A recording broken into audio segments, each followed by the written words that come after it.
Alright, what is up, everybody? The new Star Fox is ugly! Oh no! What Let's happened to my Star Fox? Go! I just wanted to start with that. I just really wanted to scream about how ugly that is. I watched the reveal yesterday and it made me very upset. Why did they do this? It upset myself. It upset quite a few of my friends as well. I don't know if anyone is genuinely excited about yet another Star Fox 64 remake. What the fuck? Why don't they just make a new Star Fox? That's exactly what I was hoping it would be. The new Star Fox, I saw the thumbnail for the Nintendo Direct, and I'm like, oh hey, they're finally doing it. New Star Fox, and they said the new game is called Star Fox. It's based on Star Fox 64. I'm like, oh, shut the fuck up. I was already like, well, okay. I mean, that's disappointing, but maybe it'll be a good remake of Star Fox 64, and then as soon as Slippy Toad showed up on screen with his slimy skin texture, the entire live chat was blowing up and going, ew! It's really fucking funny. I tuned out of it like halfway through because I'm like, yeah, this game looks like booty hole. I don't know. I just played it on my 3DS like last year. I don't need to play Star Fox 64 again this soon. I feel like wanting a new game from a Nintendo IP is a very like monkey's paw situation. Like, you're gonna get one, but they're not gonna ask you what you wanted it to be like. Wait, can I? Okay, I'm gonna try and fix controller settings because a couple of these buttons are fucking backwards. Hang on. Where's that? I'll give some shouts out to the chat while you're doing that. Wait. Hello, Brody. Hello, Ari May. Hello, Kino. Hello, Petrichor. Hello, Gary Always. And welcome back to Twilight Princess. I'm slimy and driving, bitch. Okay, I think that should fix it. Sure. Where'd the game go? There. Legend of Baddies, Runway Princess. Okay. Okay, let's try that. God damn it, it's still fucking... Why is the X button over there? God damn, I hate the GameCube controller. I'm going to destroy everything. No, the GameCube controller's cool. Yeah. It's okay, cool, it's I good. guess. It's the best for playing Super Smash Bros. Melee. Or Melee! I'm gonna be real with you, chat. I don't like Smash Bros. Melee that much. Which one do you like? They're gonna hang me for this one, oh god. Melee feels clunky. Do you like as any shit. of the Smash Bros? Or Oh, I love all of them. Melee is just my least favorite. less than Brawl? Yeah, by a lot, actually. Damn. I mean, Melee has the coolest, like, I love the adventure mode because it's basically like a greatest hits of all of my favorite Super Nintendo games. Not all of them, but like a lot of cool Super Nintendo games. But, yeah, I don't know. Brawl had the Subspace Emissary, which isn't great, but it's like very nostalgic for me. The cutscenes are super cute, you know? And, Did you ever play I mean, Project M? Briefly, yeah, briefly. I played Project M. It felt That like... was the most fun I remember having with any of the Smash games. Yeah, not for me. That one felt like Melee running in Brawl's engine. That was weird. It's hard exactly to explain. what it It's just... You know, like, I specifically don't like how Melee feels. It's really weird and hard to explain. It's kind of like the feeling I get playing, like, Mortal Kombat, where the delay between my button press and the character finishing their action, it feels so long to me that I feel like I'm barely controlling the character. Okay. It's always the I can vibe I see got that. with Melees. Like, people describe it to me like, What? it's like, oh, you can just do all these sick-ass combos, and it's like your every move is so calculated and fast, and I'm like, I don't feel that at all. I feel like I'm mashing buttons and nothing's fucking happening. What was the first one you played? Smash 64. I played each of them as they came out. I played Smash 64 when I was little. I was good. I Weren't have you all- like 2 when Smash 64 came out? I don't know. I've had it for as long as I can remember, so probably. There's a cat on my desk. There he goes. So Smash 64 came out in 1999, Okay. and then I was like Brawl. 2. I mean, Melee came out in 2001. Yep. Brawl was 2006, if I remember correctly. Yep. And then I don't know what's after that because I don't think I've played the ones after Brawl nearly as much. I think the next one was just called Smash, right? It's just called Super Smash Brothers. We just called it Smash 4. Yeah, And because then there was Ultimate. it was Smash for Wii U and Smash That's for right. 3DS, so it was called Super Smash Smash 4. Brothers for Wii U. Yeah. It's such a stupid fucking name. Oh yeah, for sure.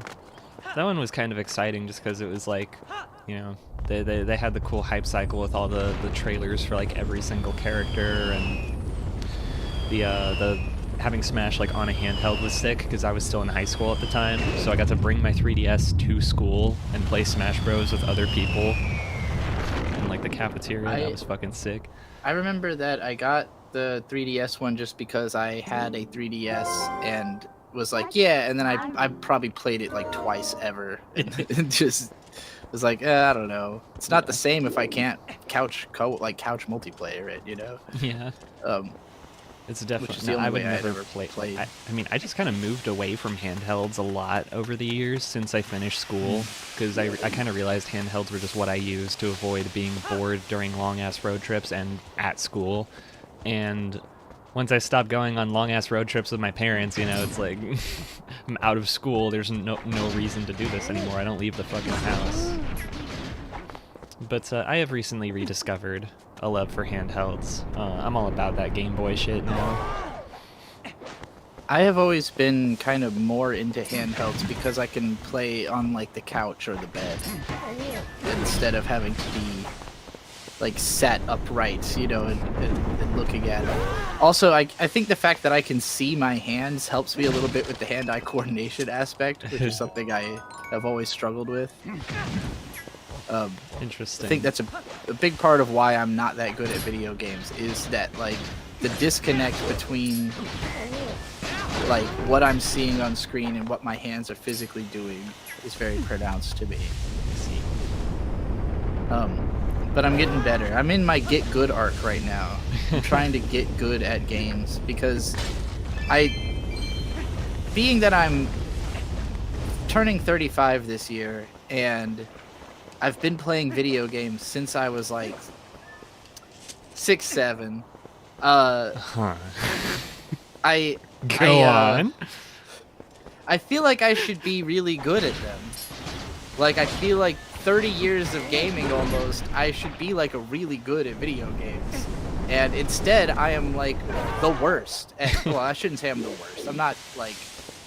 I feel like I undercredit myself just because of the fact that I have been friends with hardcore gamers so much. Like I think you are like playing tremendously. Street Fighter and shit. That's like I can't even play Street Fighter. Well, even I count you in the category of somebody who's good at video games because you play the same game until you are like a master of that game. You know, like I've never mastered a game. I've never gotten so good at it that it's like, oh, I know where everything is, and I could just breeze through it, you know, in a quick couple of sessions type shit. Like, I tend to just beat a game and move on, and you know, like, I'll think about it again, but I'm not very likely to play it again. I don't know. There's only like a small handful of games I think that I've ever beaten twice. Like, and they're all games that are like an afternoon long, like the Minish Cap or Metroid Fusion or something. Like, you can literally beat it in like 4 hours if you're struggling, you know. I mean, I love short video games. It just feels really good to finish something and move on to the next one. For sure. Also, addressing some chat, Petrichor said I'm also playing the GameCube version of Twilight Princess, and it's really fun. Good. Glad you're into it. Kino said Melee requires a lot of tech knowledge to feel smooth. I don't even think that's true, but I do think I think it definitely depends on if you've played a lot. Because like I've played so much Melee that I can see in my head how I play. Like I'm just visualizing being on the Star Fox level with Samus, fighting, you know, because when I was growing up, it was like me, my brother Victor, our older cousin, and like occasionally Shade or somebody else would be a fourth player. But like you know, Vic was always Yoshi, and my cousin. Actually, initially my cousin was Samus and I was Pikachu, and then at some point I started playing Samus. But like, it's very easy for me to picture how all the moves flow into each other and what kind of routines I would be doing in that game. To me, Melee is, particularly because I play Samus and Pikachu, kind of a floaty game. Like, it's about, like, I like the extra air time you have, basically. That, like, you jump and it takes a second to kind of fall down, and there's a lot you can do while you're in the air, you know? Because as Samus, I like to go up and then do things like use down B to stay flying longer and drop little bombs on the enemies, and then, you know, use side attacks to move out of the position you're in midair. I just think the air game is really strong in Melee. And Brawl is just too slow. Like, it just doesn't feel good to play to me. And then Ultimate, it's like, feels a lot more grounded. Like, it doesn't have that floaty feeling where it's like I could be up there doing shit in the sky.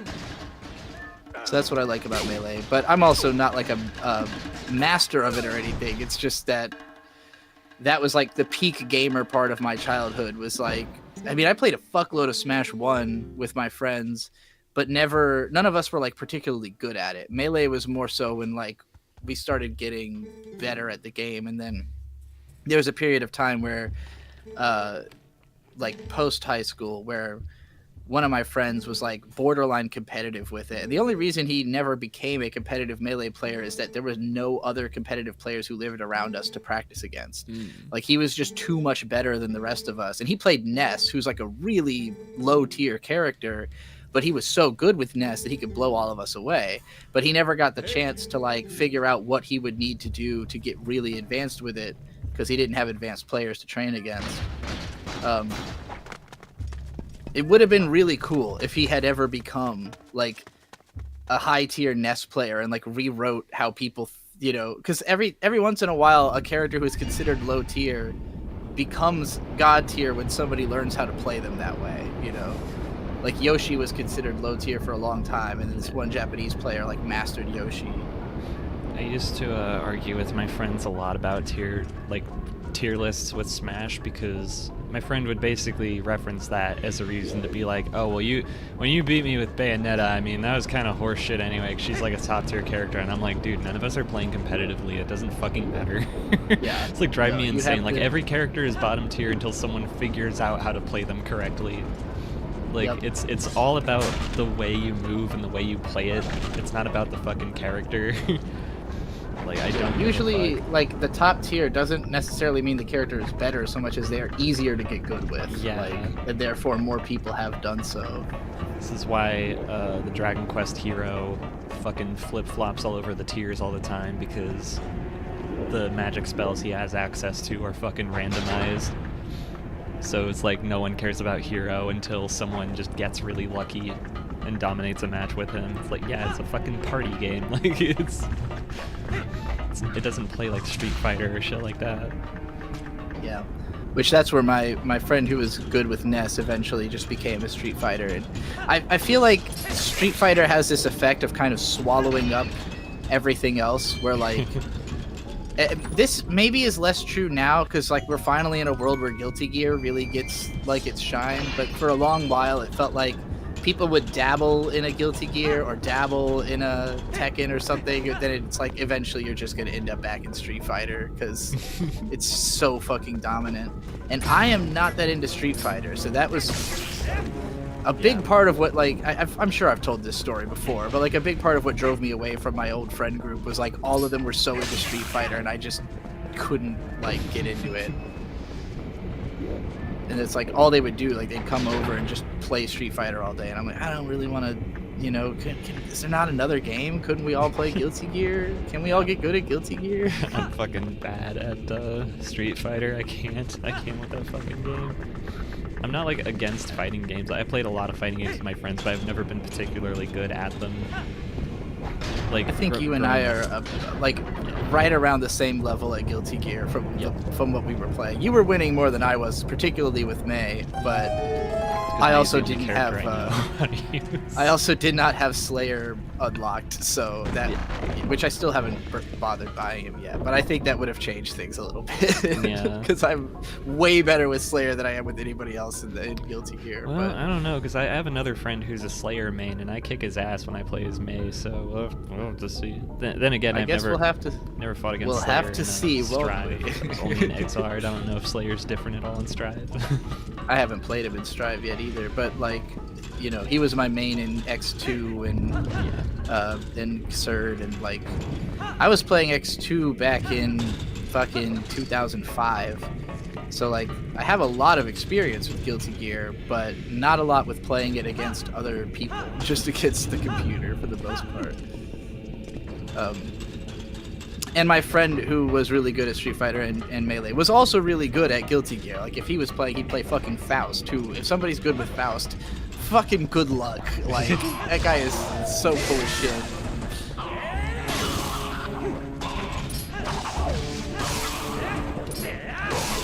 Calcul says May is cheating. That dolphin makes me want to kill myself. Dolphin's not that it's a bad. tough move, but what eventually, the way because Krona and I played for like a couple hours, and I think I started winning more when I picked the big samurai dude. Yep. I don't remember his name, but he does so much fucking damage that it was like, as long as I could lay a couple hits, I could win. That game is so fucking funny. Guilty Gear is far and away the best fighting game. I love it so much. Hard agree.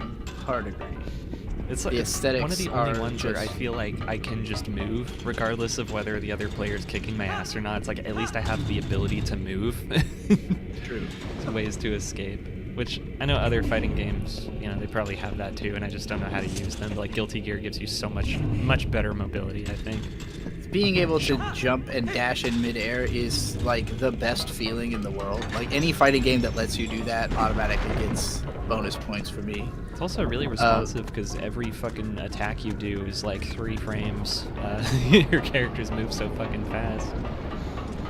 So you My can't favorite just fighting game other than Guilty Gear is one that not a lot of people ever really played, but it's called Dengeki Bunko Fighting Climax. Do you know about the this Kirito game? It is the Kirito game. Yeah, you talked about that on DigiPros a long time ago. Oh my god, it's so much fucking... Well, more importantly than Kirito, Kirino from...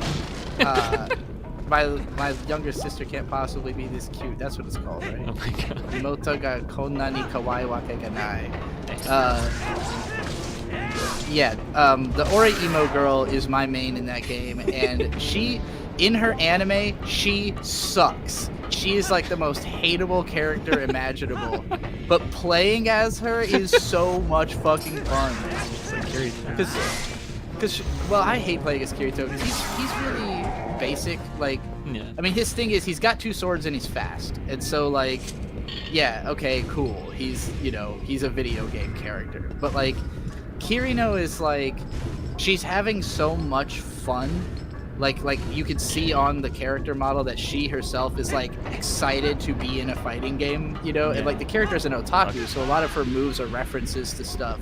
But in particular, the game was made by Sega, so like most of the references it makes are to Sega games. So she's doing all this like Sega stuff. I had meant for a long time I wanted to buy this figure of her where she's dressed in like a Phantasy Star Online outfit, because I was just like, that's the most perfect fucking thing imaginable for me. But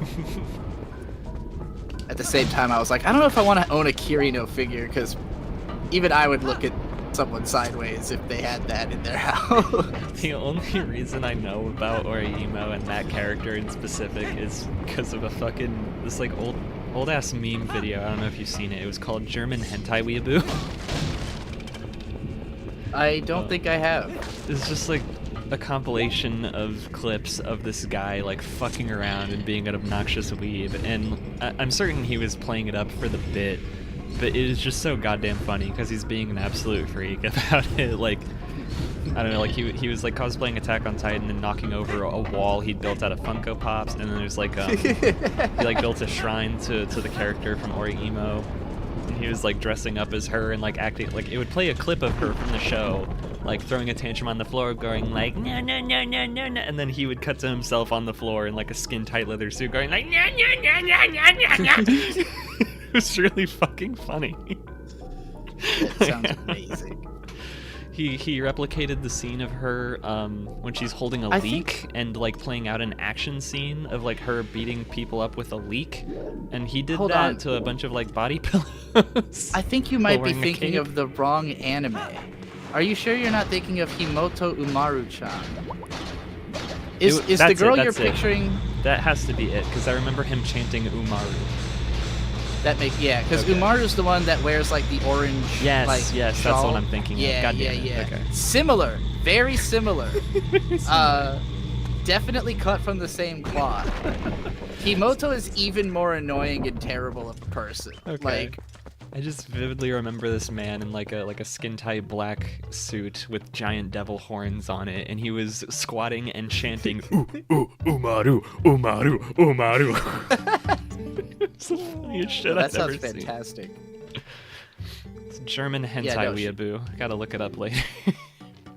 Umaru is like if you took the character from Oreimo and like just cranked up the velocity, if you will, like just made her like in Ore no Imoto. The idea is that Kirino is like a popular tall girl who does like modeling, and like everyone loves her at school, and her super dark secret is that she's obsessed with visual novels about little sisters. Like she's just completely into little sisters, and her older brother like finds out about this, and she basically makes him like promise not to tell anyone, and he starts trying to help her to like uncover her otaku identity and like express herself by like making friends and shit. And like in the first season it's like kind of sweet, but with like touches of okay, that's a little uncomfortable. And then by the end of the second season, they're not blood related and they're married. So it really masked off itself. Like an anime moment. Jesus Christ. Yeah. It's so frustrating too, because in the first season, like there's like she like the sister makes friends with like this anime club, and one of them is this girl named Kuroneko, who's like actually the main guy's age, and she's cool, and they have like a functional relationship, and then they break up and he gets with the sister, and it's just made everyone so bad. And then the guy who made that went on to make Eromanga Sensei, which is just an even worse version of the same fucking thing. Actual fucking trash. But Umaru-chan, her thing is similarly, she's like a popular girl at school who, when she gets home, is weeb trash. But she's like hyperactive Zoomer weeb trash, where it's like she gets home and she's just nonstop binging, being like horrible. And like her brother, she just makes him go do stuff for her all the time, like go buy me snacks or I'm gonna fucking flip out. And then he does, because he's an idiot, I guess. That one was particularly like, what are we doing here? Like, what is... But people, like, meme lords really loved that character for whatever reason. They were like, oh yes, this is our meme goddess for this season. You know, it's been a minute since I attempted to sit down and watch an anime in full, other than like the VHS tapes of Dragon Ball Z that I watch from time to time, or like a year ago, like right as I was joining this like our Discord server, I fucking did a rewatch of New Game. I think that's that's probably the most recent like anime New Game is pretty alright. I never watched season 2 of that, but season 2 was cute. I liked it quite a bit. About as much as the first season. I mean, it was relatable. It was cool. I'm not gonna get too into it, but this has been a good year for anime so far. Like, Bird and I did the We Watch Anime reunion show last season. We still haven't finished it. We have to do a final episode, but basically it was just because it was like review the rest of Jujutsu Kaisen. I have gotten that message a few times. Of Jujutsu Kaisen. Which, like, really what we're going to have to say is not very different from what we said about it already in the first two parts, which is just like, wow, this is the fucking best animation I've ever seen in my goddamn life. The GIFs are crazy. It's funny, I convinced ideas from the Discord server to watch Jujutsu Kaisen, because I just kept insisting, like, believe me, when you get to the Shibuya arc, it is just the best thing. Like, you get to that point and you're gonna be blown away. And so as they were watching the show, they, like, throughout season 1, kept being like, yeah, I don't know, this is like just okay. Like, I feel like, you know, it's nothing special for shonen anime, blah blah. And I was like, I don't care about season 1 at all. I didn't watch half of it. I literally skipped ahead. I just like. And Zydia said, and Bird has told me that like season 1 does get good by the end of it, like some cool stuff happens by the end. But when you watch the Shibuya arc, it's like you've entered a different show.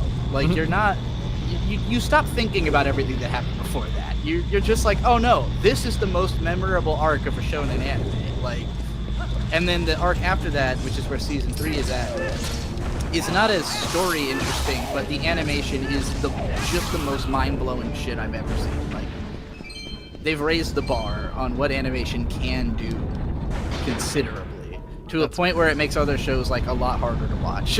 Like, you watch other action shows and you're like, this is nothing. Like, what are we doing here? This show looks ancient compared to Jujutsu Kaisen. It is so fucking funny to me every time, because Invincible is coming out at the same time. Invincible season 4. People are comparing them directly, and I'm like, Jesus Christ. Like, yeah, Invincible's kind of ugly, isn't it? The memes are always like that Invincible animators are like getting paid like incredibly well to do nothing, and then the Jujutsu Kaisen animators like at gunpoint to make a masterpiece. Oh god. Yeah, I wasn't even one of the people like hating on Invincible's animation at first. I'm just like, yeah, it's a little awkward sometimes, but like it's fine. I don't Actually, know. The more I watch Super it, the more it's harder to ignore. iPatch Wolf just did a great video about what he thinks is the issue with that show's visuals, because I agree with this is something he said, but I had already been thinking it, that like the animation is often quite good. Like, when there's the fight scenes look great in terms of like how much fluid motion is happening. It's more so when characters are kind of standing around or when there's not a lot going on, that it just feels awkward and undercooked. And so iPatch Wolf made a video called "Is Invincible Still Good?" on his regular iPatch Wolf channel, and basically the point he makes is that the problem is digital compositing. It's that like there's not enough done to make the different layers like mesh together, and he reveals in this, but I had no idea, that he did that as a job for like years. Like, he was a digital compositing person on animation, and like he shows a bunch of his work and then explains how the problem on Invincible is that the digital compositing team is only 4 people. And he was like, even on the teams I was working on, we had 12 plus people. Like, so these people they just haven't hired enough onto this specific aspect that would make the show look more modern and like how other shows look. You know. Yeah, I was somewhat aware of this. I've seen like fan-made clips where they do their own compositing on it, and the difference is like night and day. It's like, I don't know, it's hard to put into words, but it's like I don't know, to put it in video game terms, it's like comparing a PS2 to a PS5 game. It's like that kind of thing where you're like, oh, there's like ray tracing on now. This looks like a finished product, as opposed to like what Invincible looks like by default, where a lot of it is just really flat colors with like little to no shading whatsoever. And digital compositing is like, I think most of the time when people talk about a show having what they call good animation, they usually mean good digital compositing. Like, you look at it, like any show by UFO Table, however you want to say it. Like, if you ever seen Kimetsu no Yaiba, aka Demon Slayer, or fucking Fate Stay Night, any of the modern ones, like, their shows, they do have great animation, but by and large, that's not what makes it special. It's that their digital compositing work is just on another level, and they were like the first to really do it as well as they do it. I think a lot of other studios have caught up, but yeah, I think that leaves more of an impression than raw animation quality does a lot of the time. Yeah, for sure.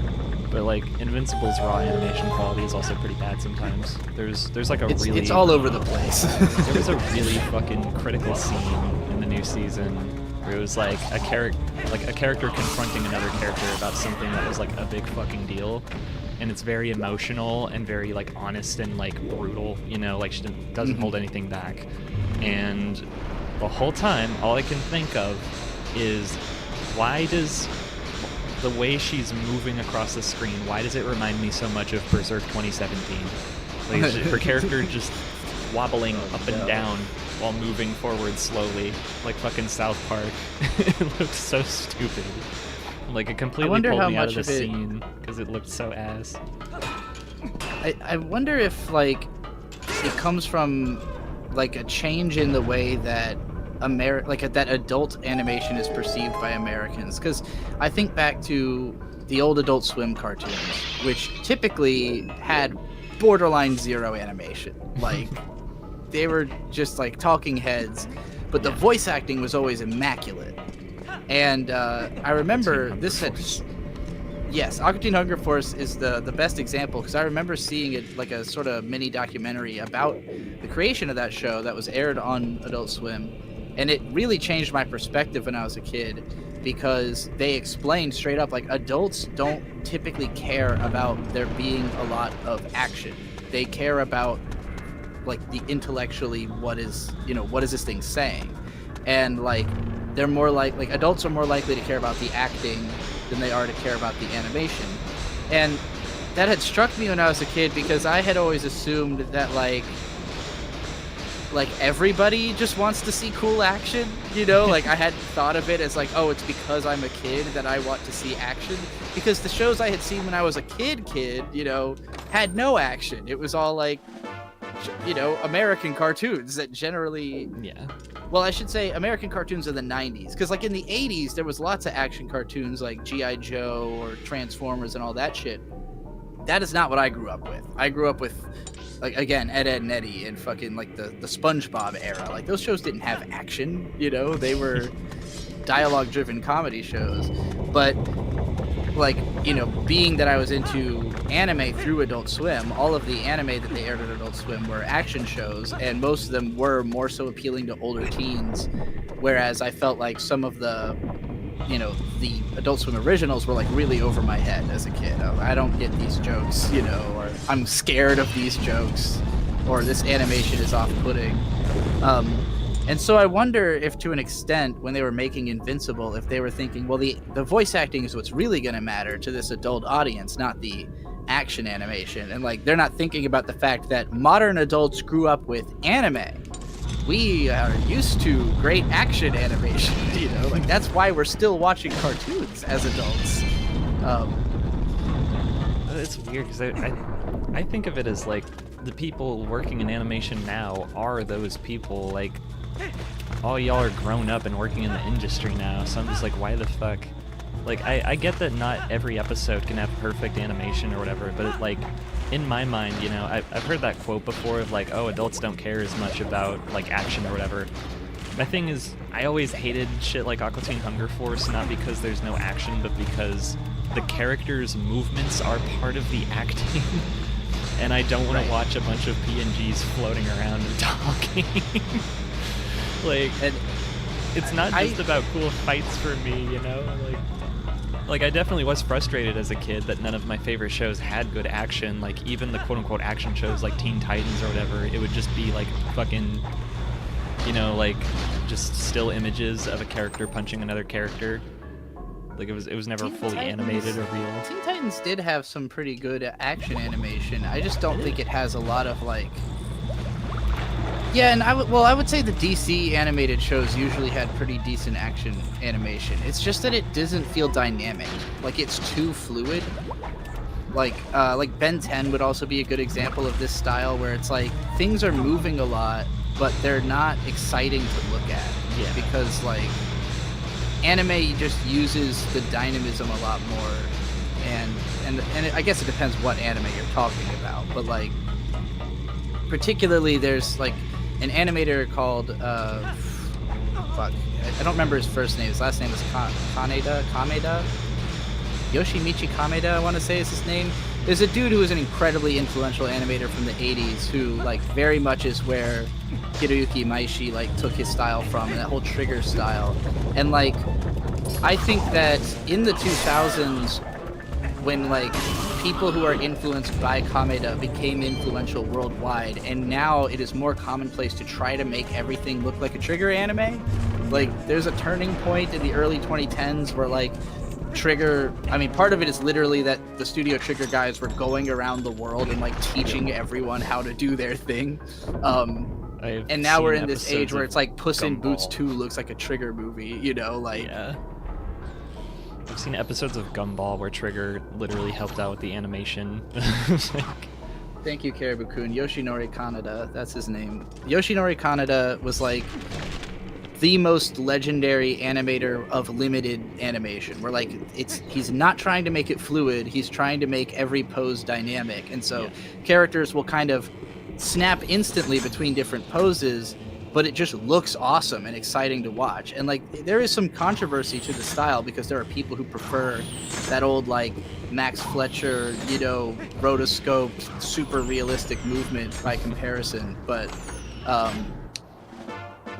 I think that, you know, what Studio Trigger did with that style has become like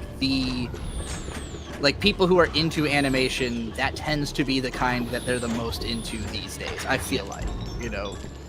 Ever since I was young and I watched Kill la Kill for the first time, like it totally changed the way I thought about animation, because, you know, I think before that I had the same idea in my head that a lot of you know, like casual audiences have about anime, which is like, oh, good animation is when it's really fluid. So when it's really fluid and there's lots of stuff moving, you know? And I've just come to appreciate that, like, yeah, no, fluid movement is not it. Like, it's a stylistic choice. It's not like a video game. It's not like higher frame rate equals better. Right. Well, and even with video games, like, while frame rate matters, like, animation frames are different, right? Because, like, Guilty Gear looks great because it copies that kind of limited animation style where characters can pop between poses quickly, but, you know, it just doesn't read the same way because it's not meant to be taken literally or as realistic. It's a fighting game. Like, nothing about it makes sense, you know? Visually, nothing about it makes sense.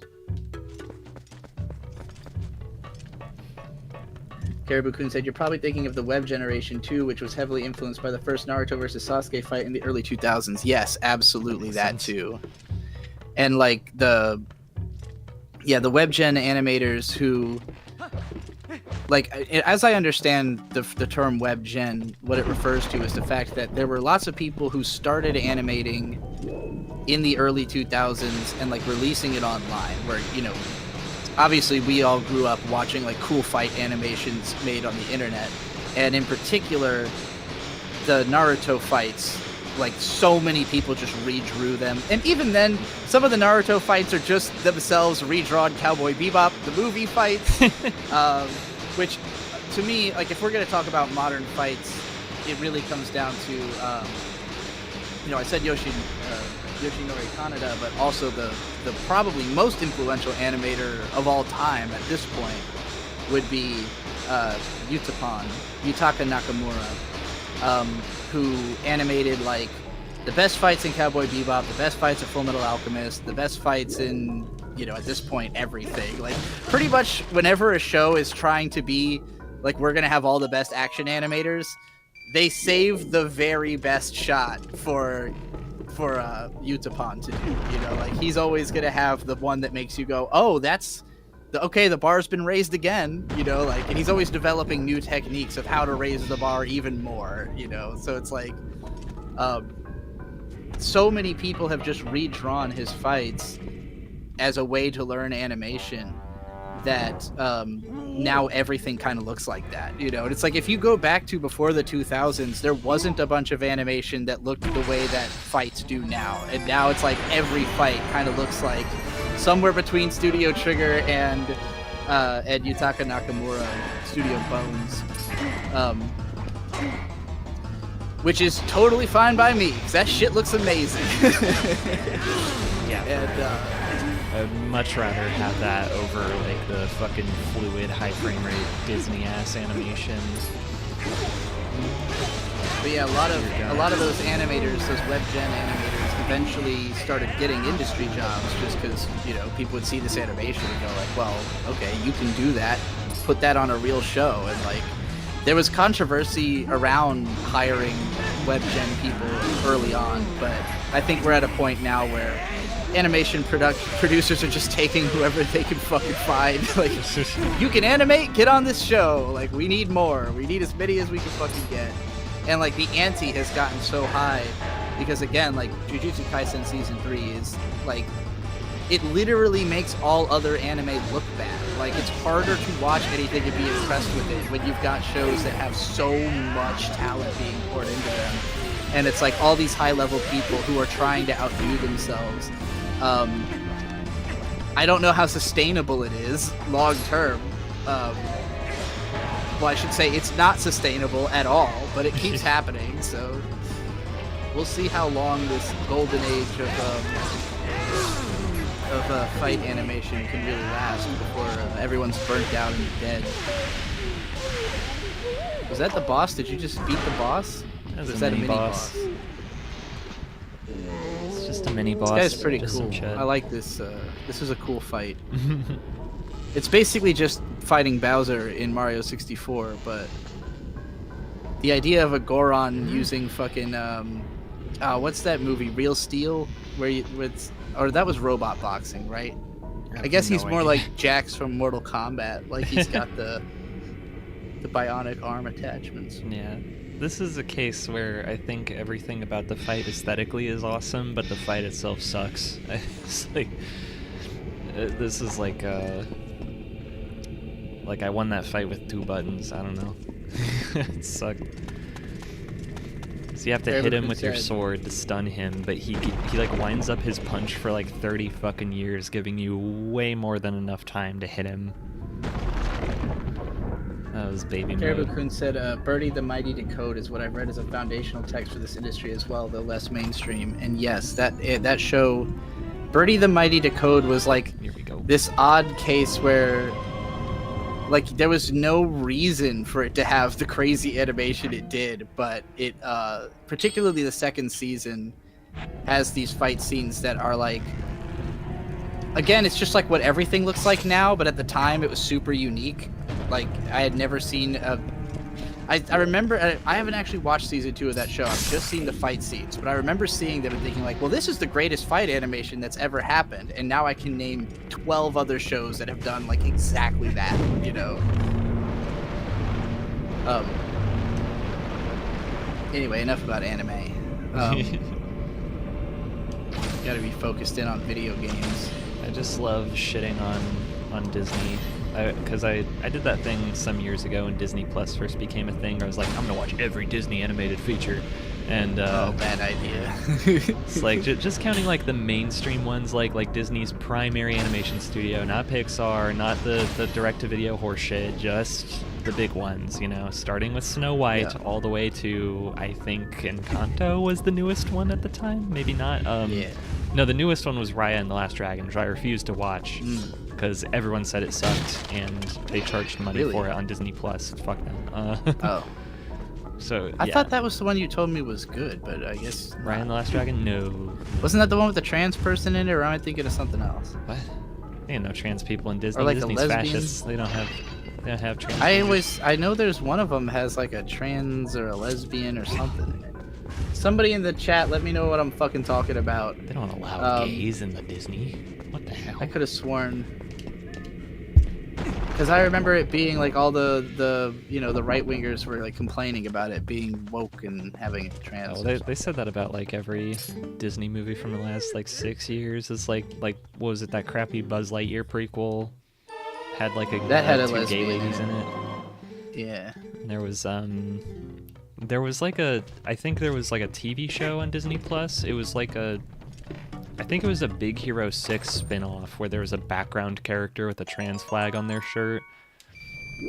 Or like maybe it was like a trans guy buying tampons at the store or something, and people made a big deal out of it. It's like the most like minute background detail, like who gives a fuck. That's what really yeah, gets me is when like they they tout it like, oh, it's so inclusive, and I'm like, no, it's not. Who gives a fuck? It's barely there. And then everyone freaks out online, going, oh my god, there's gay stuff in it. It's bad. It's literally just marketing. It's a way to make like woke people who are desperate to still love Disney to be able to like, look guys, it's not unwoke, it's got this thing I like. And then for the anti-woke people who were never gonna watch it in the first place to do free advertising of it. Ugh. Yeah, I get a little irritated every time I see the rainbow colored Mickey Mouse stuff at the store, but yeah, just in general, Disney animation, I feel a lot of it is unimpressive. High effort, maybe, but not. It doesn't impress me a lot of the time. Like even the older stuff, like I think the first Disney movie that was like really good, like not just like, oh, that was neat or that was cute, but like, oh, that was a good movie. I felt that way about Jungle Book. Even the Jungle Book, I'm just like, every motion in this fucking movie is so fluid that it feels almost floaty. Like everything is weightless. I'm just not a fan of that. I think that one might have even been during their like flop era or whatever, the Xerox era. The Xerox era. There was an era where like I don't remember why, they had to like Xerox a bunch of the animation cells, and so they have like this weird greasy look to them. Well, there was. I know that was the case for like it's like mostly the ones I haven't seen, like the Black Cauldron and Robin Hood and like, which I've also heard are like the best ones from certain people, but what the fuck? Black Cauldron's like the worst movie I've ever fucking seen. Oh my god, I wanted to kill myself like 5 minutes in, because like immediately, okay, the main character is unlikable. He's like a stupid, like, bratty kid. But then immediately he meets this furry Jar Jar Binks-like character who's like, oh, my name is Gookie. Gookie won't help you with me. And he's like, stop that. What are you doing? Give me back my pig. And the creature goes, oh no, Gookie deserves smacking Chinese your really head. I'm like, I want to like throw him into the fire, which apparently that's how it ends, is Gurgi fucking dies. And I was like, good. Oh, hell Thank God. Well, I've always heard good things about the furry Robin Hood movie. Like, that was okay. I don't know. I forget if that one's reused animation from Jungle Book or if it was the other way around, but I know Robin Hood has some recycled animation in it, which is pretty funny. Not that like really ruins the movie, it's Disney just funny movies. to notice. There's a few that I remember thinking are good, but it's been so long since I've seen them that I don't really want to co-sign, and I'm not like eager to revisit or anything. No. But I feel like I can still co-sign Lilo and Stitch. Yes, that's the best one. Just because Lilo is so mean, and that is really fun to watch. Like, just watching a little girl be a fucking just pest is awesome. Lilo and Stitch is the best one. It's not even close because it's the only one that's about a character that's somewhat relatable to me personally. Is that it's not trying to appeal to like a rich white lady's idea of the perfect life. It's just like, yeah, there's like this fucking autistic kid who beats up other kids and doesn't fit in anywhere. She has no friends and she's fucking depressed because her family's dead. And also there's like a space alien. And I'm like, okay, yeah, that's good. That's a good movie. It's like, I'm a princess with perfect fucking... I'm so beautiful. I dream of having more. Oh, look, now I have a sexy husband. Now I have more.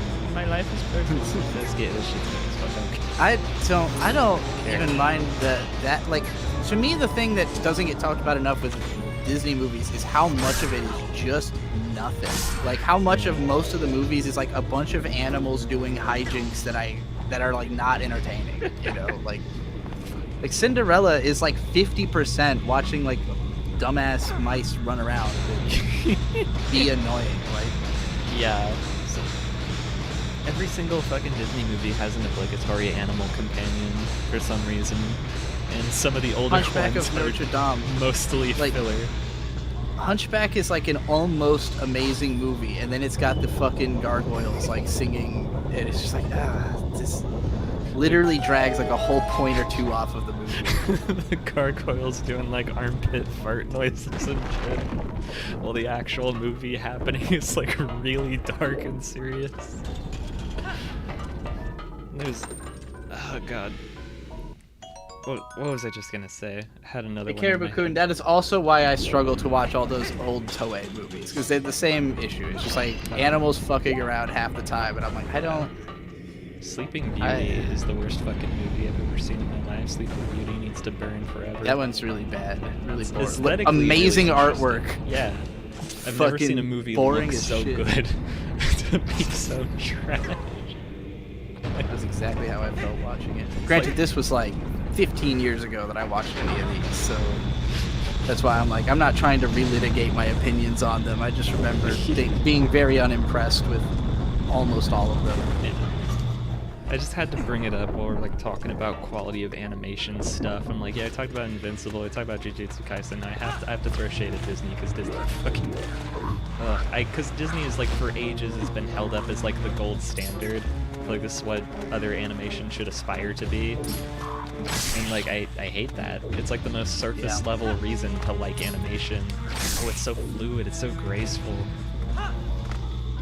It's funny because I saw most of the golden age Disney movies as a kid, and I didn't like them because they had bad guys in them. Like specifically, I was big into Winnie the Pooh because it does not have like a dark part, and like typically when it got, I think it was kind of just like a lack of understanding narrative structure. But when I was a kid, when a movie would get to the part where like bad stuff starts happening, I was not convinced it was going to be okay.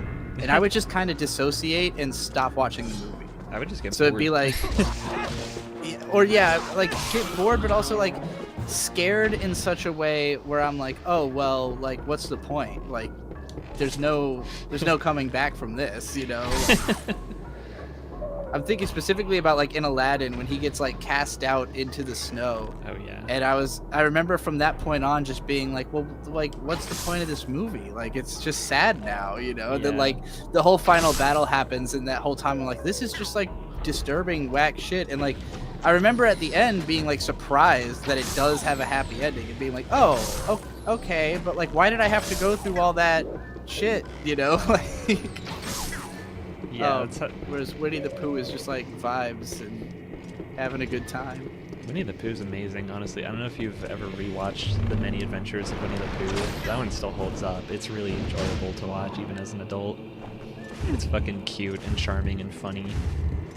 I mostly remember the show from like the late 80s. You gotta get up, gotta get going, gonna see a friend tonight.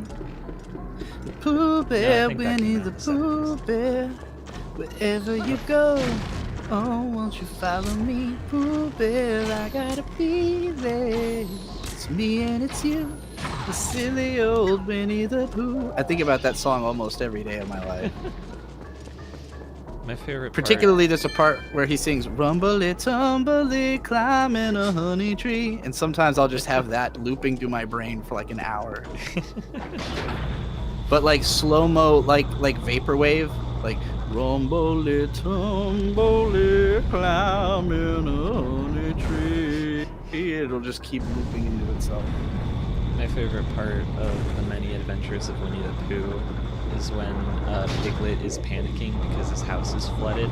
So he quickly, like hastily writes a letter sent for help, and he's like misspelling everything and only writing down like half of the words he's saying out loud as he's writing it.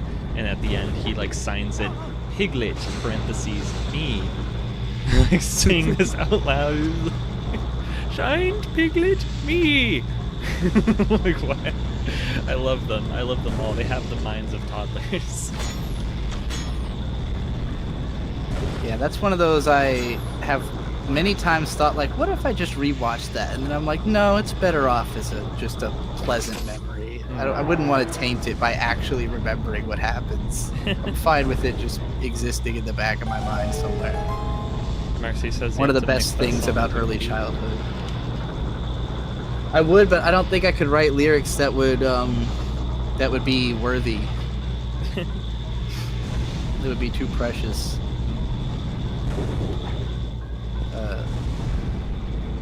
You know, there's some things money can't buy. I really like how long Link's hat is. Can we just appreciate that hat length? That's a good length for his pointy long hat. Hell yeah. It's very nice. I never noticed how fucking long it is in this game, but it really is. It was like the longest Link hat I've ever seen. You know what they say about a guy with a long hat? No! No, I do not. Why don't you enlighten me? They say that he takes a long time to get where he's going. He takes long shits in the toilet. They coil all the way around like a snake.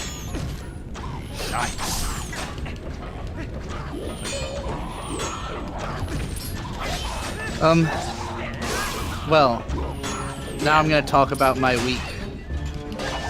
My week was weak. Yeah, It was a weak week. mine too.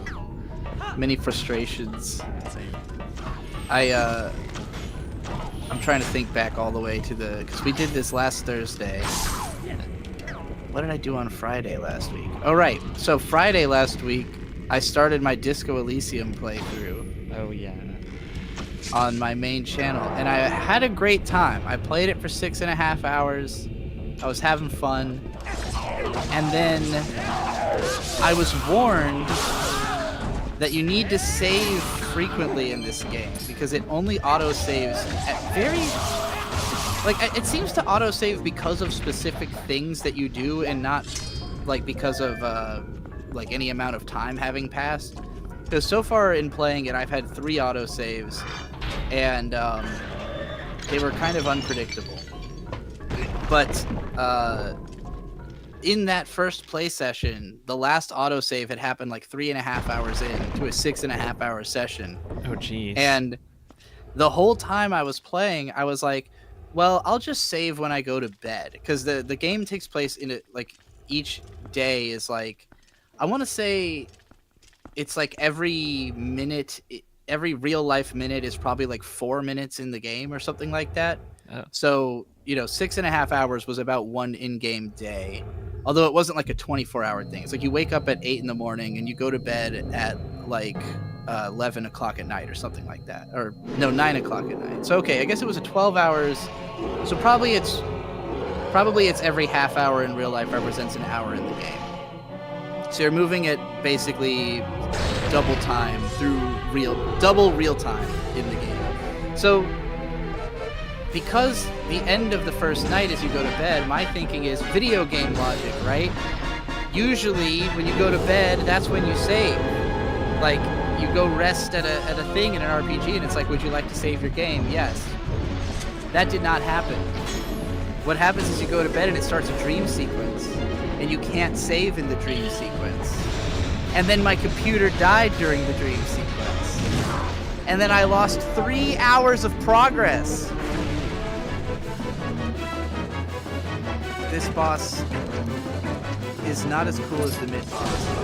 No, it's not. Who is this? Is he a Goron who's just cursed or something? Like, Yep. That's exactly it. yeah, I don't know. There's not a lot of good boss fights in this one. This is not the coolest. I mean, the idea of like pulling on his chains to knock him over is neat, I guess. But I'm thinking about the fire boss from Wind Waker, and even that, while not being that cool, was kind of Yeah. To agree. cool. Anyway, so I lost 3 hours of progress on Friday. That was fucking...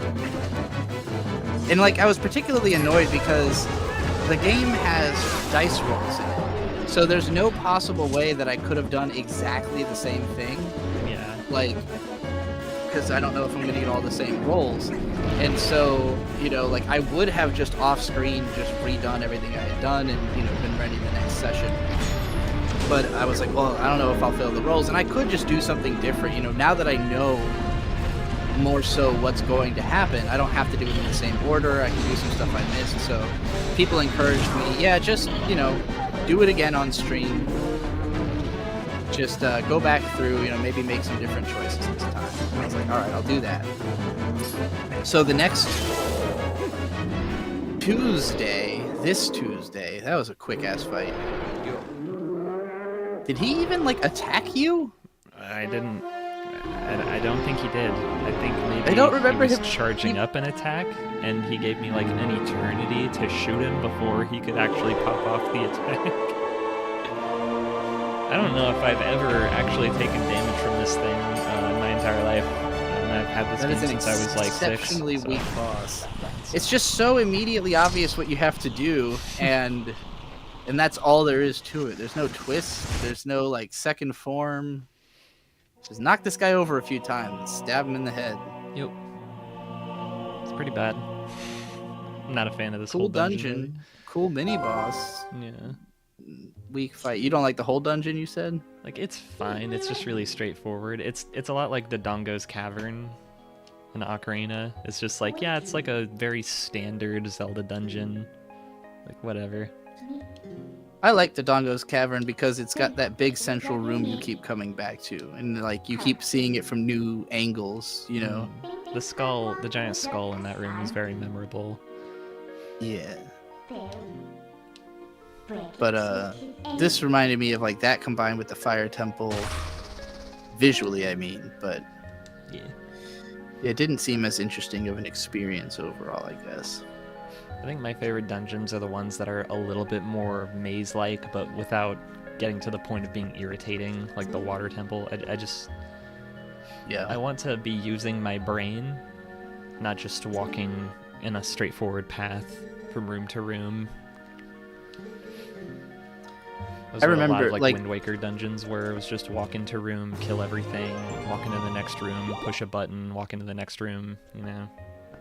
Well, what I like about the Wind Waker dungeon is that they make you do a lot of like new movement mechanics. Like, because I'm thinking about the first dungeon, and that is the fire dungeon like this. But in that, it's like you're going up a volcano, and there's moments where you like leave the dungeon, you're on the outside, and you're like grappling hook swinging up the side of the mountain on your way to the top, and that's like the most memorable part of that one to me. Yeah. Or like, you know, in the forest dungeon, using all the like flying propeller parts, which again you leave, you go outside, you fly to a different part of the island. Like, that one definitely just felt like I was looking at lava for 30 minutes and then it was over.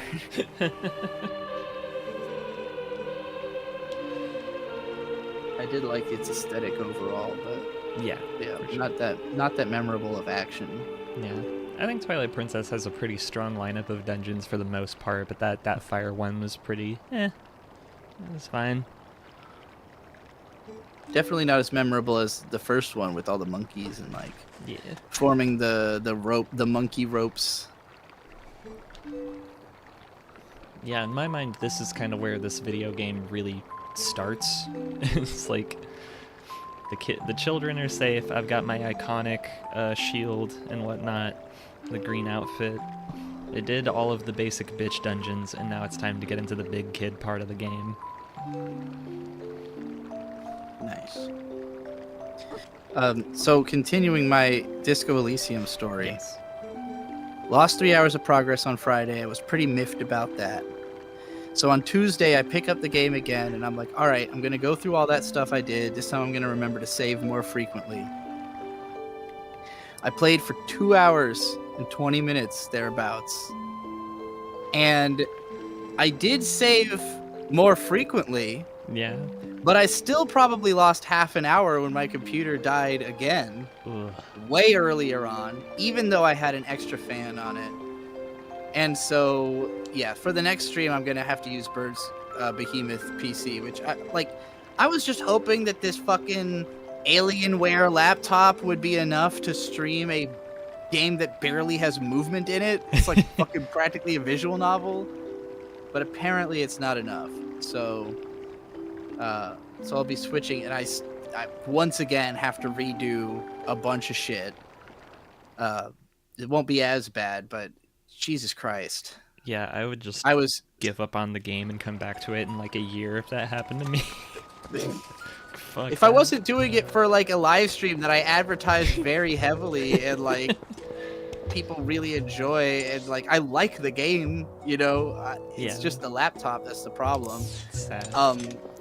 And there are certain small benefits to redoing stuff, like knowing what you're doing in this game, but it is still quite frustrating. But Tuesday got even worse because so the computer shuts off. I'm mad. I don't have any I wanted to. Because the game is about being an alcoholic, like the first time I streamed it, I was, day drinking while playing. The second time I was like, well, I don't really have any beer. Bird had an 11% tall boy on his desk he'd forgotten from the night before, but I knew he was probably going to drink that when he got home. So I was like, I'll just do it dry, whatever. It'll be fine. Game dies. I'm like, I need a fucking beer. I need a fucking beer now. So I get in the car. I'm blasting Kendrick Lamar's To Pimp a Butterfly, particularly because the song King Kunta starts off, I'm mad, but I ain't stressing. But I was stressing. I was just like, I need to hear I'm mad right now. So I drove across town. Midna is the perfect woman. Sorry, I just had to point that out in chat. Yes, it's true. Midna is the best. Go on. I drove across town to Total Wine, which is a wine and beer store that has a more of a selection than most places. I was like, I'm gonna get myself some exotic beers. And I spent all this time putting together a build your own 6-pack of exotic strange beers. And then I get to the counter and I open up my wallet and I remember something important, which is that my credit card expired at the end of last month. A debit card, I should say. I remember you and about this, yeah. I put in for a new one a few weeks ago, but it still hasn't arrived yet. But I did not even think about it. So I'm at the store, literally she's rung up all the beers. I open up my wallet and I just look at my card and I'm like, oh, motherfucker. And then I had an additional credit card, but that was also expired. So I just had to have her, be like, I can't buy this. She was like, do you want me to set it aside so you can come back later? And I was like, no. And then I drove 15 minutes back home. And was even more mad. And I was like, Bird, I'm drinking this tall boy because if I don't know where to place my anger right now. And then Shade and I opened up the laptop and cleaned all the fans, which were pretty bad. But after cleaning it, it's running better, but it's clearly not going to be good enough to stream for 6 hours.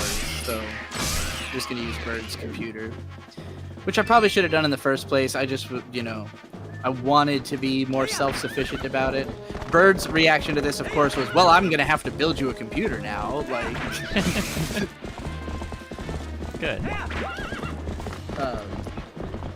Not good, because we can't really afford to do that, but,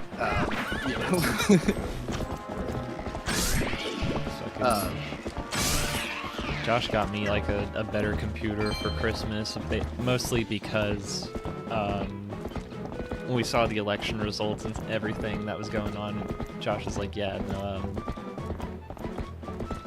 basically all of this technology is going to go way up in price over the next couple years, so if we're going to get you a new computer, we have to do it now. Even though I did not have money to pay him back at all, he was like, yeah, I'll just get the new computer now, fuck it. Which was really solid of him to do. Inflation bad. Yeah, I can't. The fact that I have a PlayStation 5 that I bought in 2021, and getting a new PlayStation 5 now is more expensive than it was then, is insane. I don't know if I've ever seen a video game console go up in price like that before. Unless it was super rare and sought after. If it's retro or something, it's collectible and sought after, but vast majority of the time a console is supposed to get cheaper within its lifespan.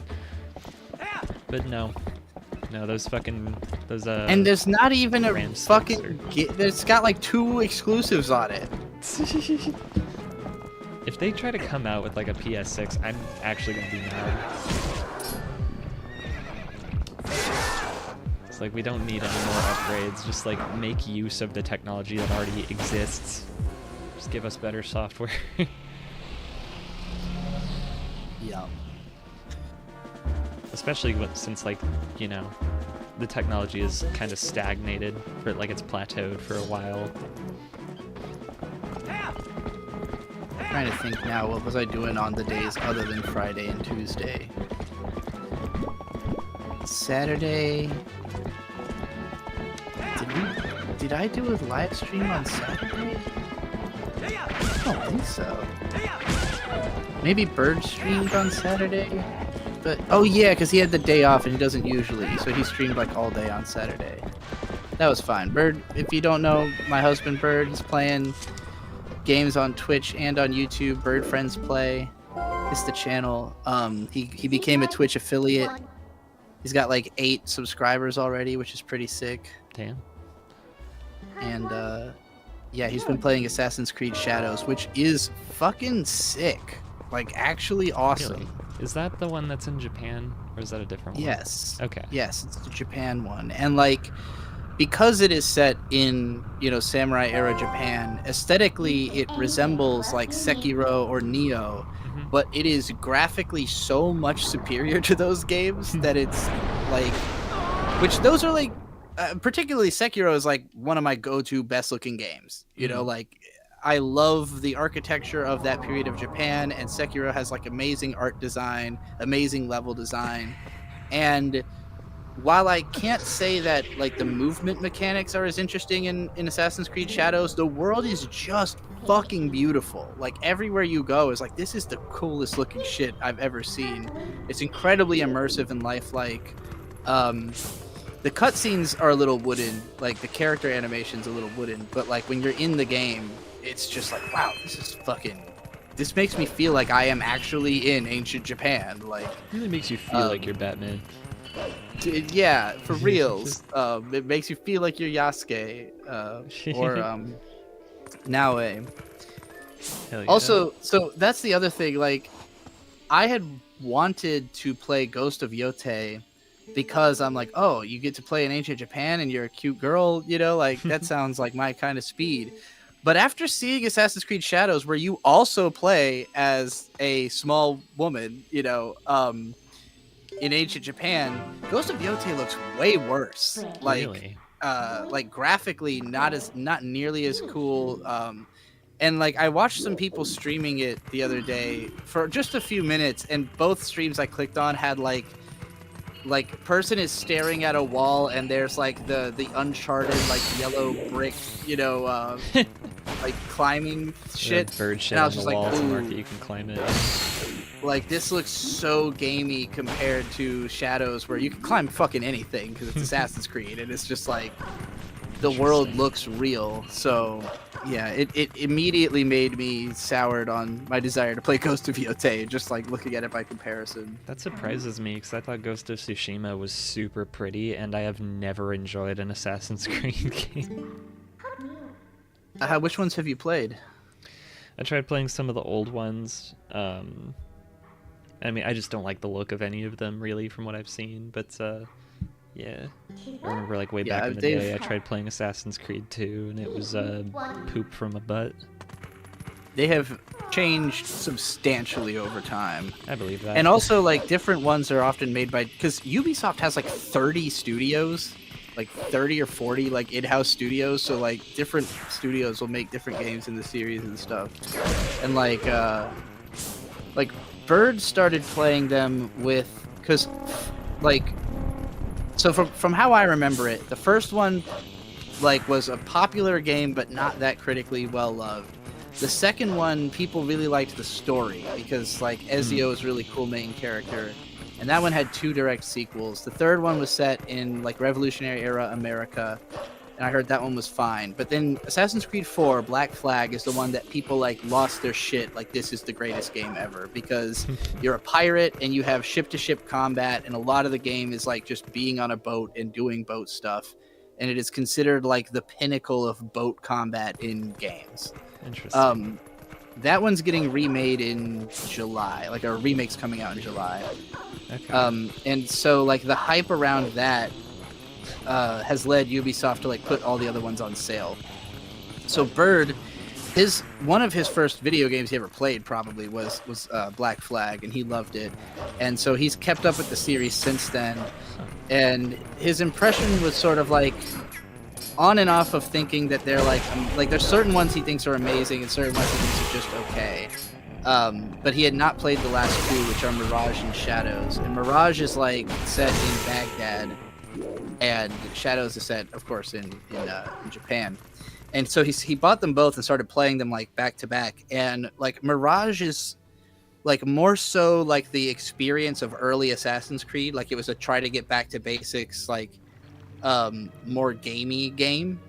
And then Mirage is sorry, I just said Mirage. Shadows is more like total immersion, like we built a world that looks like the real world, and you're just kind of playing a video game inside of what feels like reality almost. And between the two of them, Shadows was just way more exciting, so that's the one he's been like really into. Okay. But he has said, as a big fan of the games, he has said that Shadows is by far the best one. Like Okay. Not even close, not even a competition. Shadows is the easy clear favorite, and like I've watched other people play most of them, never felt that strongly attached to them until this one. And like a big part of that is I'm a Japanophile, so like seeing Meiji era Japan rendered in a way that feels real and feels like I am there is really exciting. Like it's kind of rewired how I understand it to look, like I've seen plenty of anime, plenty of games that are set in this kind of setting, but seeing it realized so realistically makes me feel like I now have been there. Like I somehow have been in Japan in the 1500s. Just because it really makes me feel like I am there. Have so you yeah, ever like I recommend visited a real life place and then visited it in a video game? Yes, and it's hilarious because usually it's like, oh man, the video game did not capture the majesty of this. How I felt after going to New York City a couple times and then playing the newest Spider-Man game and being like, oh hey, this is where we were. This is where we took my mom to see the 9/11 memorial bullshit, except the memorial's not here because they couldn't get the rights to it. And every like third street is just missing. Fascinating. Yeah, that sounds right. Which even like Assassin's Creed Shadows, as real as it feels, is like a 1/6 scale of reality or something like that. So, inevitably, if I went to that part of Japan, it would probably be like, okay, they subtracted a whole lot of mountains and a whole lot of fields here. Look, it's the boob lady. It's the lady that has the boobs. Oh yeah.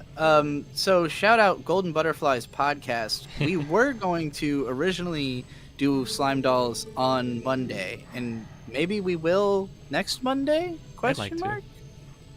So yeah, we'll probably do this Thursday and Monday, but we did not this week because we took some time. Both of us were on a Golden Butterflies podcast about the best boobs in fiction, the top 10 greatest hits in fiction, and one of Petra's choices was that lady we just saw. Yeah, Telma. Telma, the barkeeper. Yeah, she does have some big old titties. There they are again. I'm not gonna spoil anything else other than that. Who are the winners? Who are the surprise picks? I would say Crota's picks were mostly surprise picks. I'm very happy with how that podcast went. But that was another thing, because I was talking about just how this week was full of little frustrations, and one of those was that podcast was very late and had some technical issues. Yeah. And I'm not trying to lay any blame. No, not at all. But before the podcast started, basically, Kino was trying to finish cooking chicken, and the fire alarms in her house went off, Yeah, and they smoke beeped alarm. for 40 minutes straight. Which, after the first, 5-10 minutes, we were like, Kino, you have to mute yourself. I cannot listen to this. So, we all just kind of hung out in the call until she was done cooking and the fire alarms were done. But, Yeah, Kino was really sad with how that whole thing transpired. yeah, well, and then also, her computer memory filled up in the middle of the recording and, fucked up the first, 30 minutes of her audio. It was a bit of a clusterfuck, but overall, I think it will be saved in the edit. Petrichor has done us all the incredible honor of editing the podcast, and she's really going to give it her all. Lots of images and such. I think it'll be great, honestly. I feel pretty good about it. It was a very fun recording. I'm hoping it'll be the most controversial episode we've done yet. Because I'm really looking forward to people disagreeing about our choices, especially the final ranking. Yeah. Final ranking was insane. I'm excited to see it. I want to know how people are going to feel. I expect it to be the most popular episode of the podcast, which is why I suggested it as a topic. Because I was like, well, this is undeniable. Like, nobody's going to see top 10 hits in fiction and not want to click on that. So we'll see. It should transpire to be at least 1,000 views and at least 100 comments of debate. That's my prediction. I hope so. That'd be really funny. It's what I tend to prioritize when we do podcasts together. I'm prioritizing keeping it funny. It's like the last thing I want is to make a boring podcast. I take like the I take the Monkey D. Luffy approach to it. You know, where like Usopp tries to ask what the One Piece is, or like if it's real or not, and Luffy's like, "Shut the fuck up! I refuse to go on a boring adventure." Like, that's me, keeping you on your toes. Gonna keep you, have some surprises in store. Besides that, I've done lots of podcasts myself. I have also listened to hundreds of hours of Who Are These Podcasts, which is a podcast shitting on other podcasts for being bad and boring and dumb. And so I have a pretty deeply ingrained sense of what is supposed to be done and what is not supposed to be done on a podcast. It's so mean. Just taking other people's videos and going, "This is gay, this sucks, you're fucking dumb." You could say it's mean, but it's also the basis of my whole career. Just taking things other people did and complaining about it. That's so real. Yeah, Who Are These Podcasts is a very mean-spirited show. I stopped listening to it at some point because it is also very boomer. Because a significant amount of it is dedicated to like talking about lolcows, but lolcows who were lolcows in the 90s radio scene.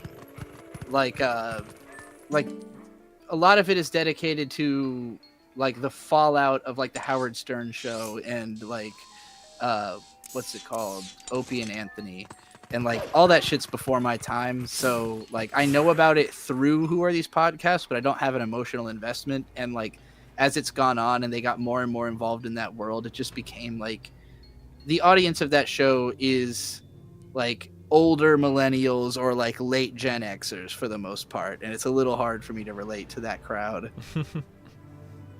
Bunch of fucking boomers.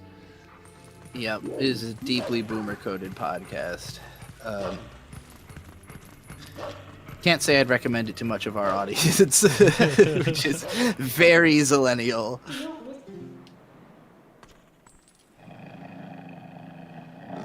We're the generation raised on Game Grumps and fucking angry video game nerd. Scott the Waz. You watch Scott the Waz? I've met Scott the Waz, and I've never seen one of his videos before. That's crazy. I think I've said this before, but I often think of Scott the Waz as like, that's the YouTuber I would have become if I started doing YouTube when I wanted to at age like 16. I would have grown into him, basically.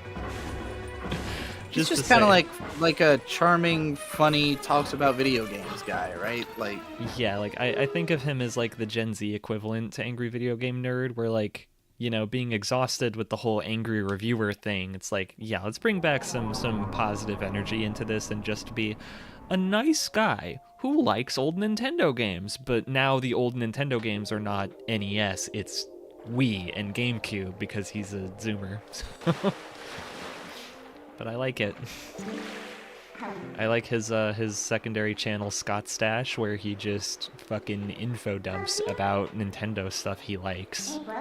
Like, damn, imagine having that job. You get paid to just sit around, show off your collection, and say, yeah, you know, I played New Super Mario Brothers Wii, and I didn't like it as much as I liked New Super Mario Brothers on the DS. Like, yeah, that's a dream job for sure. Just be just unapologetically autistic, and everyone be like, that was an interesting video. Like, goddamn, how do I get those people? Scott the Woz is a fascinating person / archetype to me because I feel like a lot of his audience is like people who don't have a lot of friends, and like the impression I got from seeing him at Too Many Games is that he has a lot of friends. Yeah. Like he was squatted the fuck up, like, you know, 6 or 7 like tight homies forming like a kind of a, you know, like a wall around him type shit. Like very much a guy with a clique, and he's taken his clique with him, you know, wherever he goes, which is the right way to live, in my opinion. You know, have your day ones around if you have day ones. Yeah. Sadly, I don't have any day ones. I've moved too much. But, you know, I've got homies. I try to stay clicked up as best I can. Yeah. Yeah, I definitely miss having a fucking the local squad that we can just like, you know, group up and fuck around and have a good time. I miss that. I just noticed a bird was texting me. Said, how you doing? It is dead here. Class good? Gundam? I said, doing good. Live Wath Krona Renette. He says, oh right. Texting while gaming, a very dangerous activity, I'll have you know. Texting while gaming. One hand still on the controller, one hand sending the text. I think you are at the part that I stopped playing this game when I played it last. No, Like, it was definitely somewhere around this lake. This is... Watch it. This thing making all kinds of weird fucking sounds, like trumpet bird.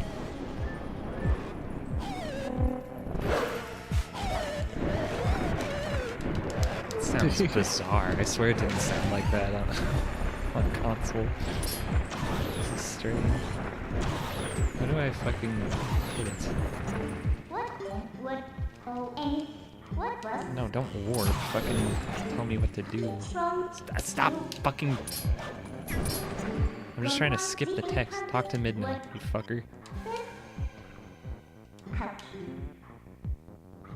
Okay, that's exactly what I was trying to do and it wasn't working. Where'd it go? Why did it leave? What the fuck? I'm so mad. Have you seen the clip on the Picnic Adventure channel? Like, there's one video we have that is extremely popular that is just called Scott the Woz, and it's because we were at this fucking in like West Virginia. There's like a rest stop that has like this walkway on it that goes over the highway. It's a really cool looking rest stop, and like we walked up on it and we're looking at this plaque, and somebody had written Scott was here, but then like somebody else had modified it so that after Scott it says the Woz. And so it looks like it says Scott the Woz was here, and like we found this and we were just like, what the fuck, Scott the Woz was here, and like somehow that got into the Scott the Woz algorithm, so there's like 100 comments about Scott the Woz having been at this place. I think it's on the short version.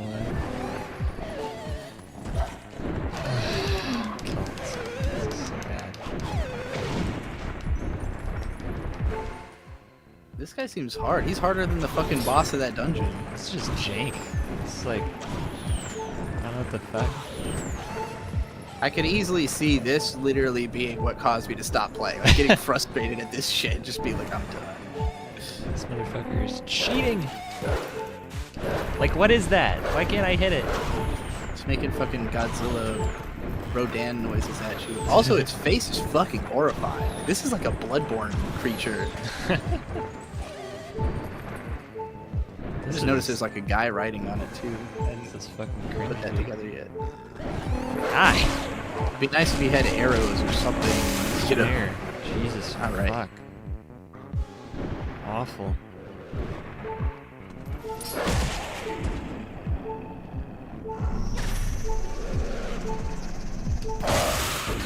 Is it dead? Mary May said Shadows looks super pretty and fun. Bird Streams convinced me to pick it up next time it's on sale. It might still be on sale though, because I know Bird bought it. Bird bought both Mirage and Shadows because they were on sale, but it might only be on the Ubisoft store. Like, I don't know. I don't think they're on sale on Steam, but you'd have to check that out. I could be wrong. Maybe the sale already ended, but I assumed they were putting them on sale to hype up for the Black Flag resynced release, which is still a couple months off. Oh, this is the whole thing. Okay, I do remember this. I don't know if I remember playing this or if I just remember watching Victor do this on Ye Old Digibros. Which I had forgotten that this, like, somebody commented, like, oh yeah, I remember loving watching you and Victor do this. And I was like, oh yeah! We did do this whole fucking game, didn't we? Yeah. I enjoyed that. I'm sure I told half of the same stories on there as I have on here, but, you know, they gotta be retold because I don't want you to go back and watch that. I want you to watch this. Shouts out to Vic and Hope, though. Yeah. Greatly enjoy their Vic and Hope are doing a monthly series on their channel where they are watching a movie every single day, and then at the end of the month they review all the movies they watched that month, which I assume a new one's going to come out soon because April, I don't think they've done the April episode yet, and by soon I mean within the next few weeks because they do not really try to operate in a timely fashion or anything like that, but it's been really entertaining to hear their takes on various movies because neither one of them has like a typical taste in films. Like, there's a few, you know, classics that they like, but there's definitely a lot of stuff where it's like they have the unexpected take. Like, for instance, Vic, Vic had seen it before, but he introduced Hope to Blade Runner, and they both enjoyed Blade Runner, and they hated the sequel. The 2045 or whatever, which like I never saw because I thought it would just make me mad, and like their review like was exactly everything I thought I would feel. They described it exactly. I was like, yeah, okay, I feel justified in having avoided that now. Interesting. It looks fucking terrible. I don't know if that's a normal take, but I think that movie just on the surface looks terrible. I don't have an opinion of it, but I know people who generally seem to like it a lot. It was, I remember when it came out, it being more like on the controversial side, and it wasn't like super successful. But then over time, I saw a lot of people regard it as like this classic, particularly people who like literally meme movies, by which I mean like Sigma movies, you know? So I think it just appeals a lot to like a certain type of a guy who relates to its themes and stuff, but I'm not that person at all. I do not find silent Ryan Gosling to be a relatable figure in any of the films he's been portrayed in. I haven't seen Drive, but you know, I've never had the feeling that Ryan Gosling was literally me at all. I have a friend who looks vaguely similar to Ryan Gosling, and after Barbie came out, everyone at his work started calling him Ken. He said it was torture. I gotta go pee. I'll be back.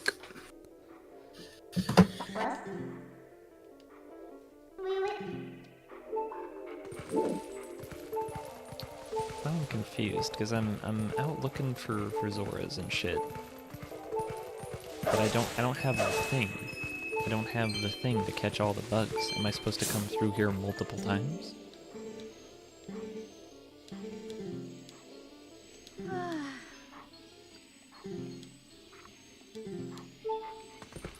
Have to come to this place more than once in order to catch all the bugs. That's crazy. I guess it's because I have to go to Zora's domain so I can fucking sploosh all the water back into the lake. Goofus video game. Where do I go?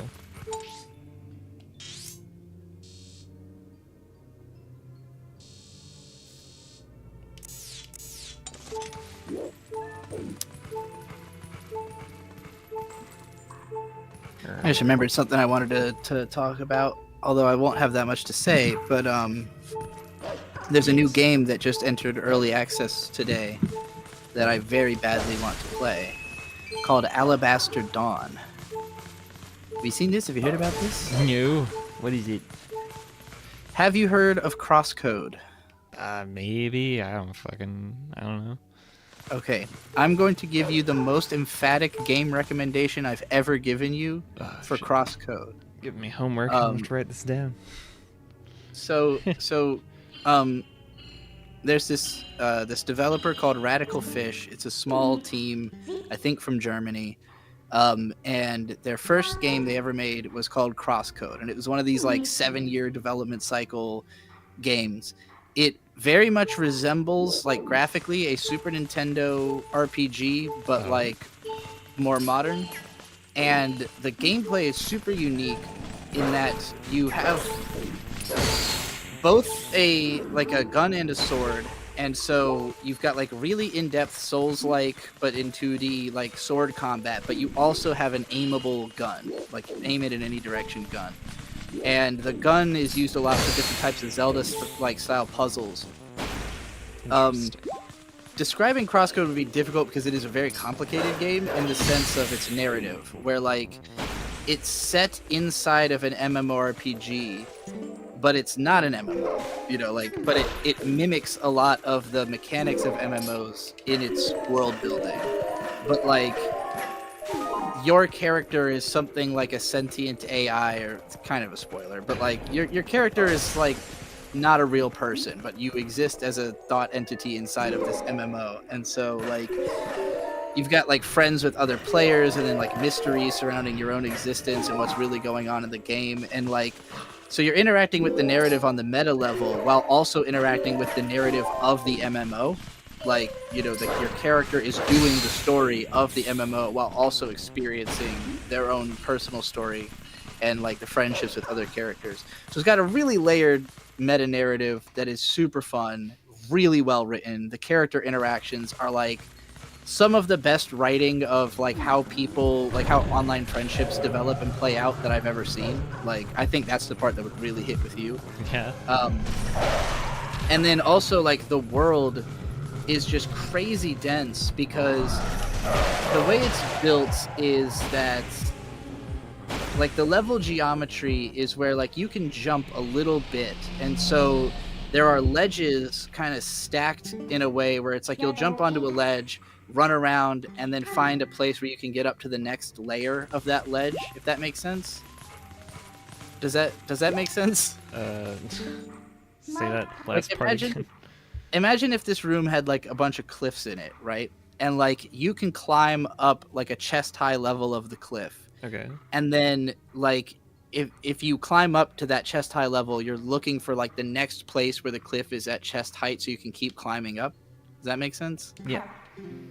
So like the levels are designed in such a way where if you're paying attention to the level geometry, you can find all kinds of secret pathways and stuff towards like additional content. And it's like a 30-hour game just as it is, but if you do like all of the side stuff and all of the like, you know, quests and shit, it is massive. It is like one of the biggest indie RPGs, and it just feels like so fully featured. It's legitimately one of the best RPGs of all time, in my opinion. I think it's a phenomenal game. I did not beat it, and at the time it came out, it was like towards the end of 2018, I think. And I was like, this is the coolest game I've ever played. I really need to beat it and learn and like soak all of it up and make a big analysis video about it, because like this game deserves that. but I kind of chickened out because I was like, the time investment was getting to be a lot, and I didn't know if I was actually going to be able to like get good enough to beat it, because it is pretty hard after a certain point.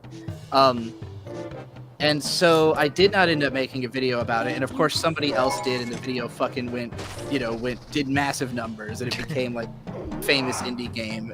Like, I could have been first. I could have been the first person to talk about Crosscode. I bought it the day it came out, just because like on site I was like, oh, that I'd never heard of it.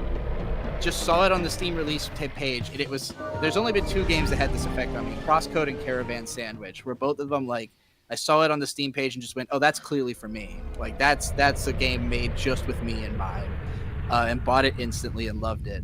And Caravan Sandwich is still criminally underrated. Not enough people have given that a shot. I feel like Crosscode has kind of earned a reputation at this point. Like, if you know indie RPGs, you probably know about it. But Caravan Sandwich has not really picked up a cult following outside of me yet. But the Crosscode developers have been working on another game called Alabaster Dawn for the last fucking 8 years or whatever, and it looks like it basically plays and looks like Crosscode but leveled up. You know, like the graphics are a little better, the combat's a little smoother, and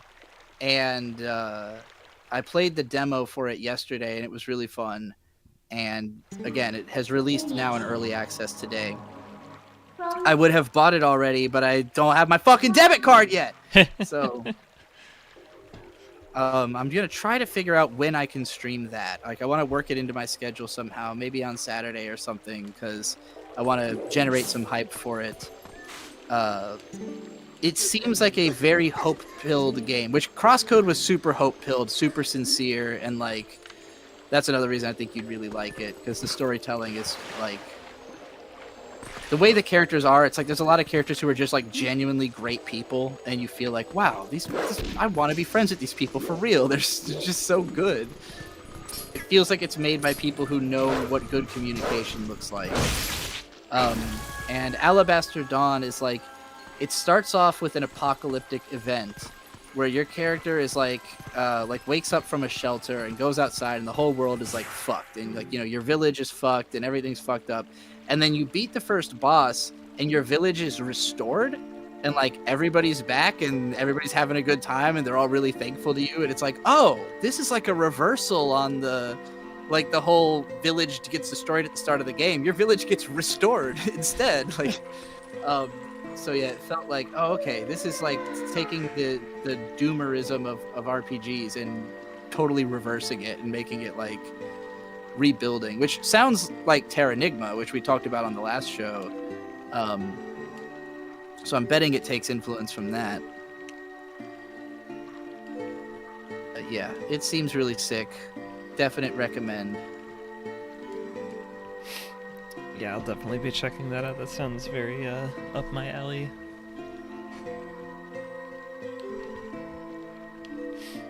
Particularly when you said it was Crosscode resembled a SNES RPG, I'm like, okay, well. Yeah, SNES it's heavily games inspired by SNES games. It's the most but with like pleasing console to ever exist. So it's like if a SNES game, like if you took the aesthetics of a SNES game, but it had access to the capabilities that a PC has, you know. So it's not like trying to look like a Super Nintendo game exactly. Yeah, it's just like clearly borrowing from those aesthetic ideas. But it also, like, when you're in conversations, it does like the visual novel kind of like, you know, full character sprites, and those are just gorgeous. Like the art style of both games. Clearly this, like, they're very obviously made by the same people, Alabaster Dawn and Crosscode. Like, Alabaster Dawn, it just looks like, oh yeah, these people just learned how to do it even better.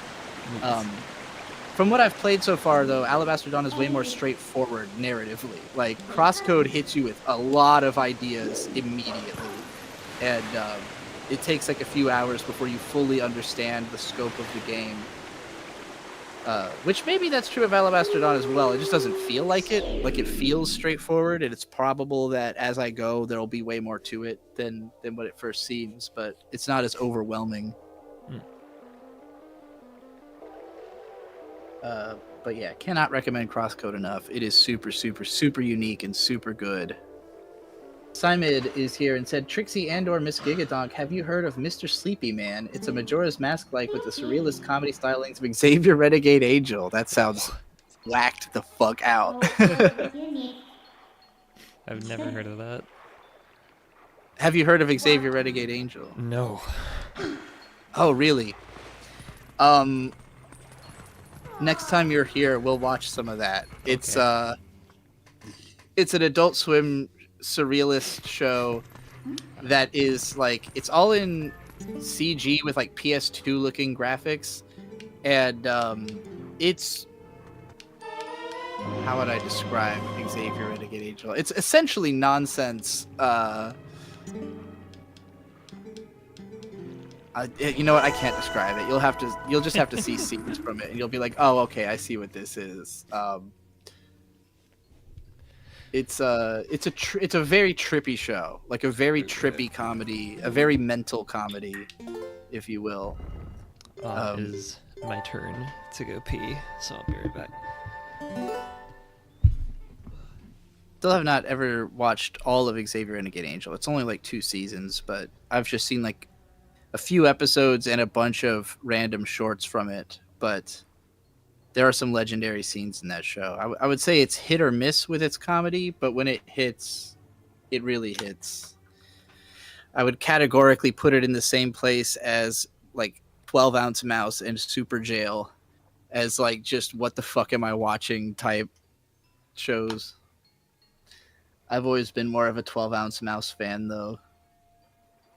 12 Ounce Mouse is my... When I think of my sense of humor in the most like obscure terms, then 12 Ounce Mouse is... I live on an island in Iowa or Wyoming. No, you can't do that. That exchange lives in my head rent-free. It's the most gonzo nonsense comedy I've ever seen while still being genuinely considered. Yeah, definitely gonzo. That's a good word for it. Or disco, as Disco Elysium would say. Very disco. The creator of it is currently working on that Kendrick/South Park guys upcoming thing. Is that still happening? I hope so. That's like way more exciting than just Kendrick Lamar and South Park, knowing that it's also got Xavier guy on it. It's like, this is gonna be nuts. Like, what the fuck? Kendrick Lamar and Xavier Renegade Angel in one place? Like, that's too powerful. I don't know how to handle that.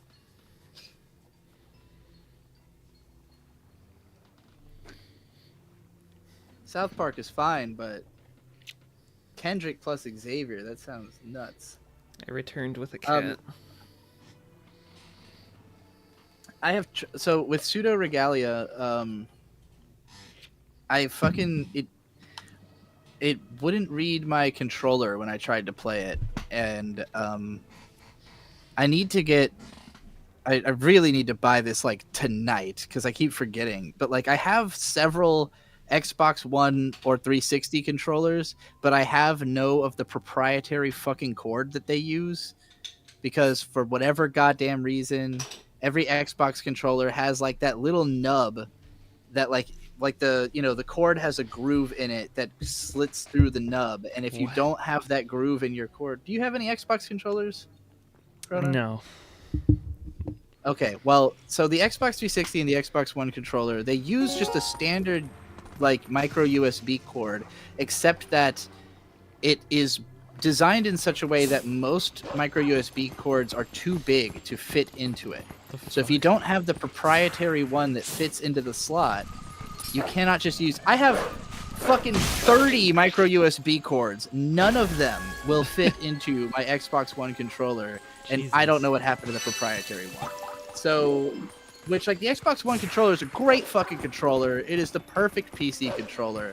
Instead of that, I've been using this fucking wired Switch controller that I have.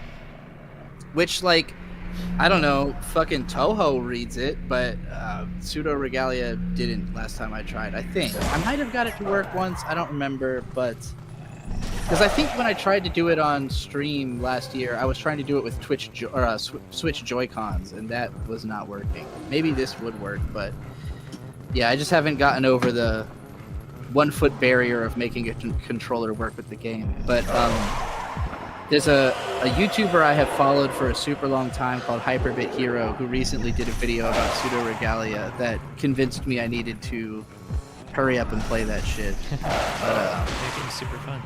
I really love right the way now it I'm controls. playing a variety of games at the moment, which are mostly bullet hell games. Yeah. Well, I'm trying to master one Toho at a time, because like they're all fucking insanely hard. Of course, And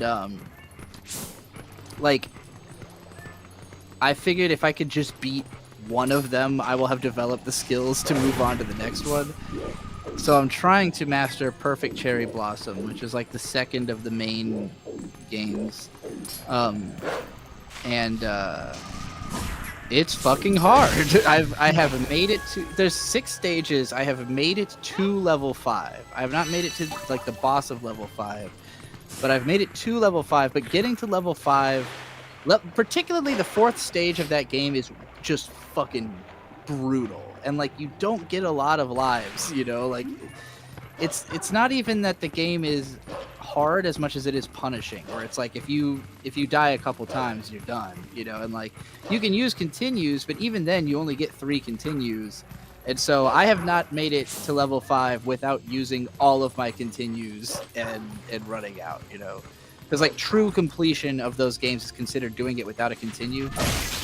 I'm not even remotely close to that with Perfect Cherry Blossom. But even using all of my continues, I have not made it to the fucking last stage. So besides that, there's a pair of games on the Switch called Cosmo Dreamer and Like Dreamer that are kind of designed to be like intro to bullet hell. Like they're very Toho influenced, but just a little easier and smoother, and like they have proper tutorials, and like if you playing on easy mode, I was able to beat both of them in like a sitting, basically, you know. Cosmo Dreamer is really good, but Like Dreamer, the sequel, is even better, and they're not connected really aside from sharing mechanics. So I would recommend Like Dreamer if you have a Nintendo Switch, especially because they're both on the Switch. And I made it to, in Like Dreamer, I completed it on easy, I completed it on normal, and now I'm trying to beat it on expert. And I'm on the second to last stage, and I have played it like 50 times and not gotten through it yet. So even though it is a very beginner-oriented bullet hell, it still does ratchet up to the point where like you have to really get good to beat it on all the difficulty levels.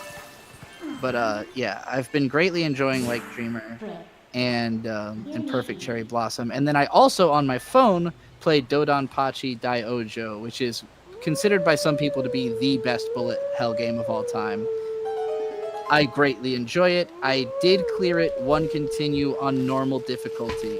But the funny thing about that game, Dodonpachi Daiojo has easy, normal, hard, and hell. And hell is just the arcade game that it originally is. Like the highest difficulty is actually the standard, and anything below that is basically you practicing to be able to beat the standard game. So it took me years of playing this game to beat normal mode with the no continues, and now I'm working on hard, and I've gotten to like stage 4, like halfway through stage 4 out of 5. And on hell mode, I can get to stage 3 if I really try. But the day that I master hell mode on Dodonpachi Daiojo will be the day that I'm like, I'm officially a shmup player. Like I'm officially a bullet hell. Although when I beat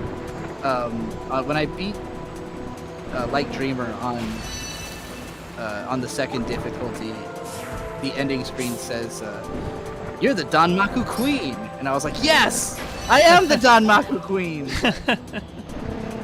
I can't say I deserve that title really yet, but yeah, like Diojo is fun to play on the phone because it has really good phone controls, and I think there's a lot of people who would probably be like, "Oh, I never play a shmup on my phone," but give it a try. It's really fun. It's only $3, and even then, there's a free version of it with ads, which I was playing for a long time. And finally, was like, I think I can spend $3 on this game. I've spent like 100 hours playing at this point. I'm certain that trying to play any game on my phone would fry it faster than Disco Elysium fried your computer, but once I get a new phone, I'll take that into consideration. You said some of those are on the Switch. You're going to have to send me the names so I can add them to my wish list on the Switch. Like Dreamer. I've been playing my That's Switch the a one. lot. I love my Switch 2. Switch 2, best console come out in ages. Better than the PS5.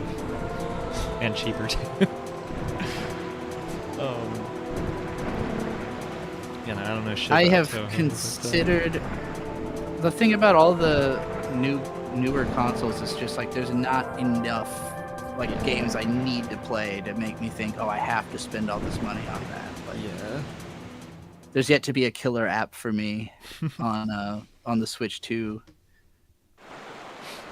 Yeah, so far my favorite Switch 2 thing is probably Donkey Kong Bonanza, which like was great, but also burnt out my dopamine receptors so fucking hard with its constant like reward system.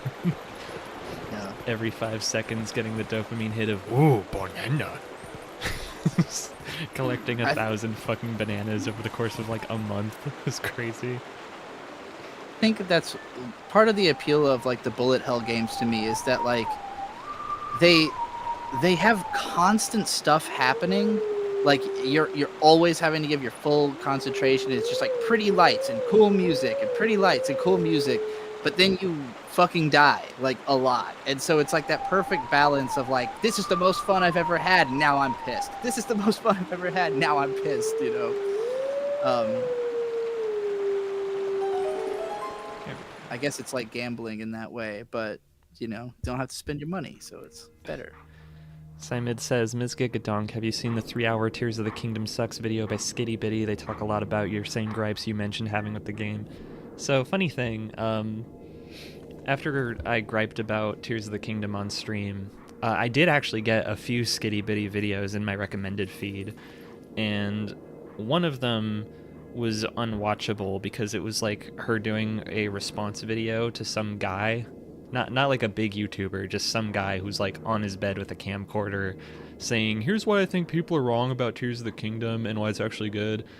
And Skitty Bitty's response was like the format of video where she responds to every single fucking sentence the guy said, which is just annoying. Like the guy would say one thing and she'd be like, no, all right, I'm listening.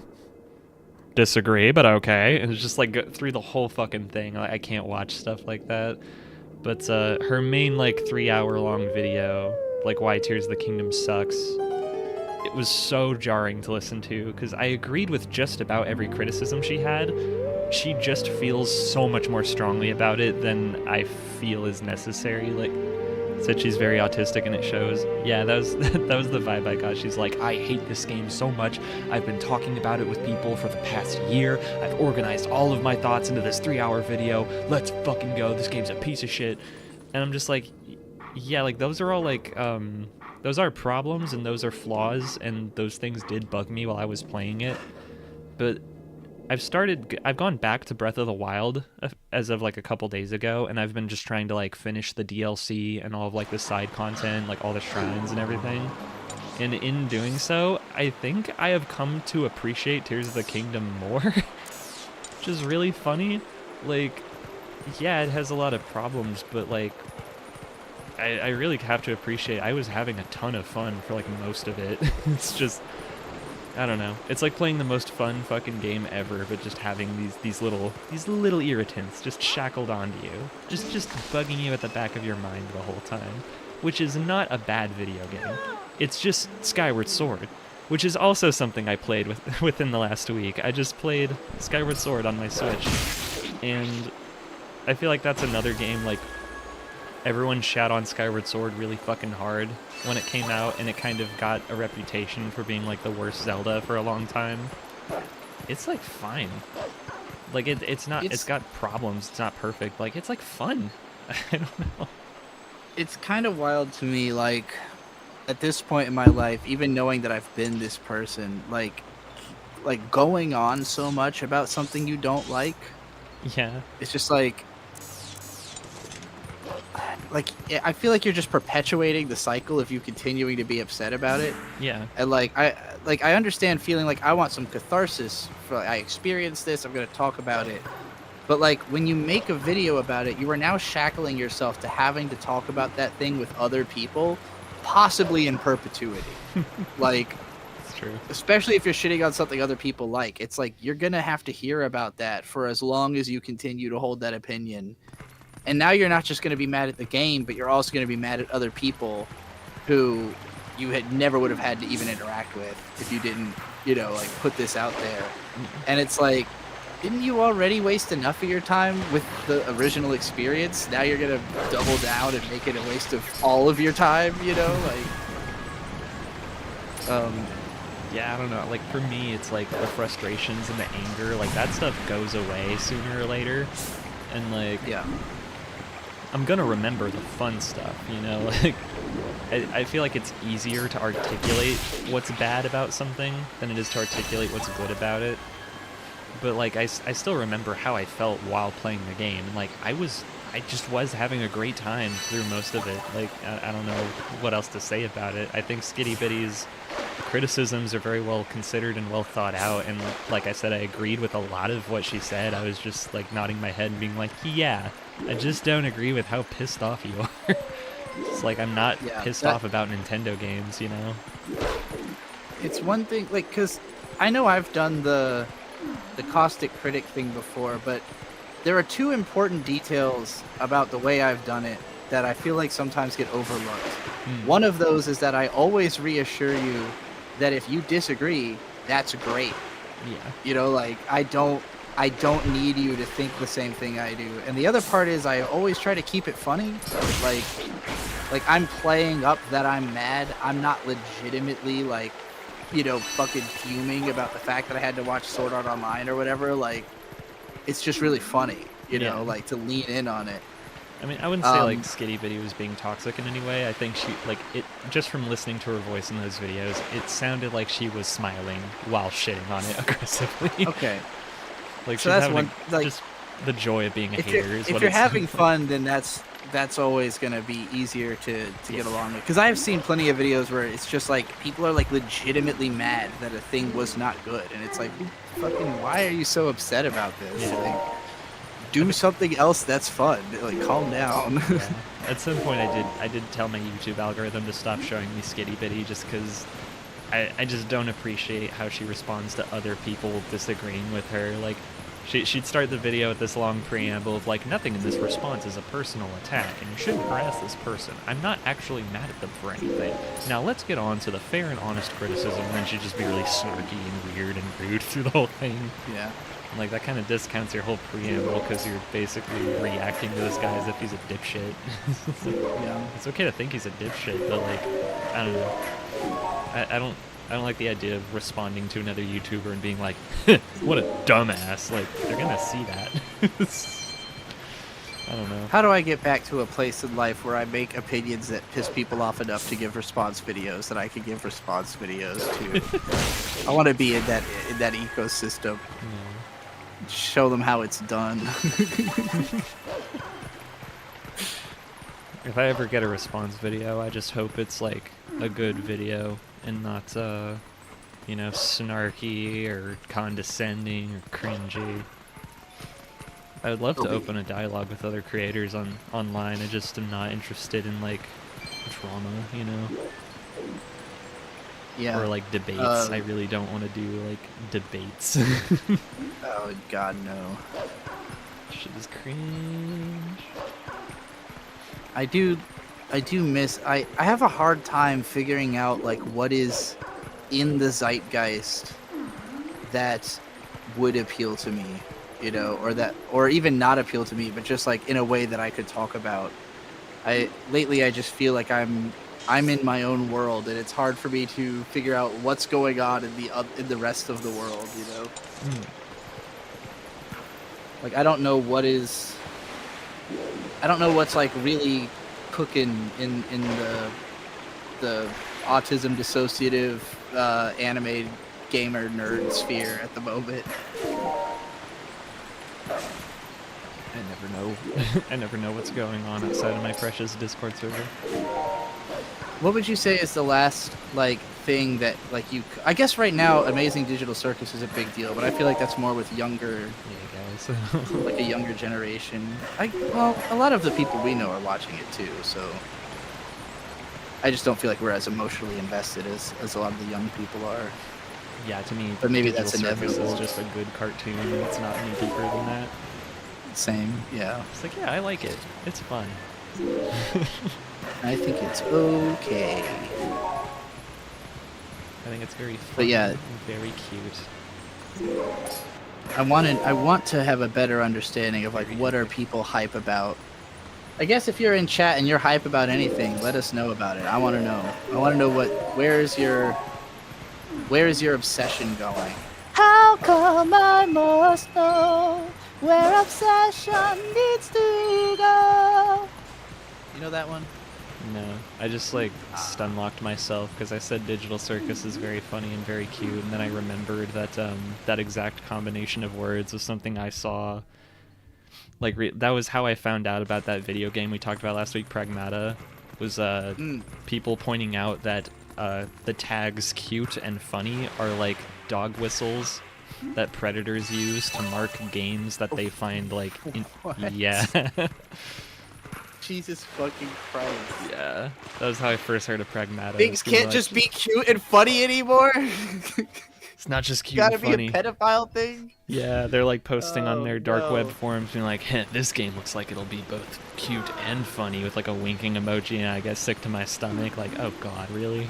Jesus Christ. It's like I completely buy it. Like, I just sincerely, Digital Circus is a cute, funny cartoon, and I just fucking broke my own mind by saying Lots of that out things are loud. cute and funny. They're just normal let them words. Take the words. We can't let them take the words cute and funny away. Yeah. You gotta no. It's fucking criminal. It's not a fucking dog whistle to say that something is cute and funny. It shouldn't be. Stop with that. It's not. It's just not. It's two words everyone uses to describe things all of the time. It is not a dog But whistle. it's their code. It's fucked up. Think Tracer said, just finished Journal with which was excellent, but you already know that. Other things that have moved me lately are Mysterious Skin and Death Stranding 2. I do really need to finish my Journal with Witch video. I've been so terrified of finishing it and it getting removed that I've been stun locked on it, but I'm sitting on a 25-minute recording of me talking about it, and I'm sure that it will be liked. I think people will like the video if you like the show, but it's just a matter of convincing myself to put myself through YouTube's fucking content ID system again. What is going on here that you've had to start this over so many times? Is it Just like looking missing for the bugs, jump? that's all. Just trying to figure out how to okay. get to the That's top of one that of fucking these. waterfall so I get the one stupid bug up there. E1C says, release it. I have to finish editing it first, is the thing. I've got like maybe 3 out of 25 minutes edited, which it's not that it would take a long time. It's just that like my natural way of editing video is to do it in the simplest, most straightforward way possible. Like just put the scenes on screen that make sense with what I'm saying and let them run. And like that is how you get copyright struck. Like you almost have to complicate it and do extra stuff just to make it get on YouTube. And even then, like all it takes is the company seeing it and deciding no, and then it's gone, you know? So it's hard to know what I can get away with, if anything. And like I could just do it with detuned visuals, or like I don't know, make it just an audio only, I guess. It just feels like there's an obvious way it should be done, and I don't know that I can do that, and that's very frustrating. It's like I don't want to have to invent some new bypass instead of just doing the thing that obviously makes sense.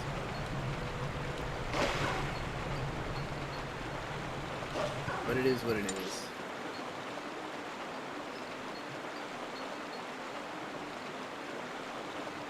Simon said, I've been getting lots of recs for videos about PS2 RPGs. I also get lots and lots of Like, if I watch any content about an RPG, then YouTube will try to feed me, like, nothing but, like, recommendation videos of RPGs, and I've heard of all of them. Like, I do not need a list of forgotten fucking any console games. I have not forgotten them. I know them all.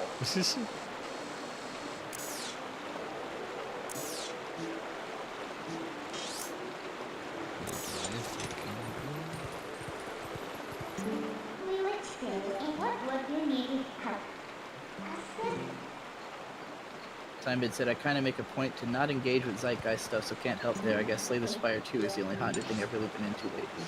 Why would you make a point to not engage with Zeitgeist stuff? Just out of, it usually doesn't appeal to me, or like, I really don't want to be a part of it? I know Shade is into Slay the Spire 2, but doesn't seem like my type of a thing. Roguelikes are just an off-putting genre to me. I could probably get into them and it'd be fine, but something about like feeling like I'm not making direct progress really bothers me. Like, even with Bullet Hell, like, I'm gonna end up, you know, inevitably losing and having to do it again, but it's the same thing I'm doing every time, so I feel like I am getting further. If it's like everything's different each time I play, then I don't feel like there's any positive progress. Yep. I feel similarly. Would I want to make my own videos about games like that? The problem with making gaming videos is that I really feel like you have to kind of become the expert in order for people to listen to you about it. Having said that, I have written recently a gaming video about, I was talking earlier about the Switch games Cosmo Dreamer and Like Dreamer, and I wrote a video about those called These Games Will Make You Good at Bullet Hell. But I'm not like in a rush to release anything right now. I've kind of been stocking up videos. Like, I've got the first 3 episodes of Trixie Takes the Square Season 2 already up, like edited and uploaded and just not released because I'm waiting until I have like a fully fleshed out plan for how I'm going to monetize it. Making content comes very naturally to me. Monetizing the content and figuring out how I'm going to get paid for it is much harder. And it's a problem because if you just release something with no plan for how you're going to get paid for it, it is, I mean, it's effectively like having done nothing, you know. It's cool that people watch it and all, but it doesn't benefit me in the long run if I don't make any money from it.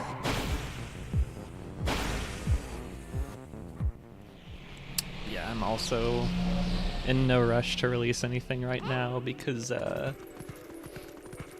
mean, frankly, I've just been in a non-stop mental health crisis for like a while now, and every time I start to feel like I'm getting a leg up on like managing that and emotionally regulating myself, I get some kind of setback that kind of fucks me up. And yeah, like I've basically been on like maintenance mode for a while now.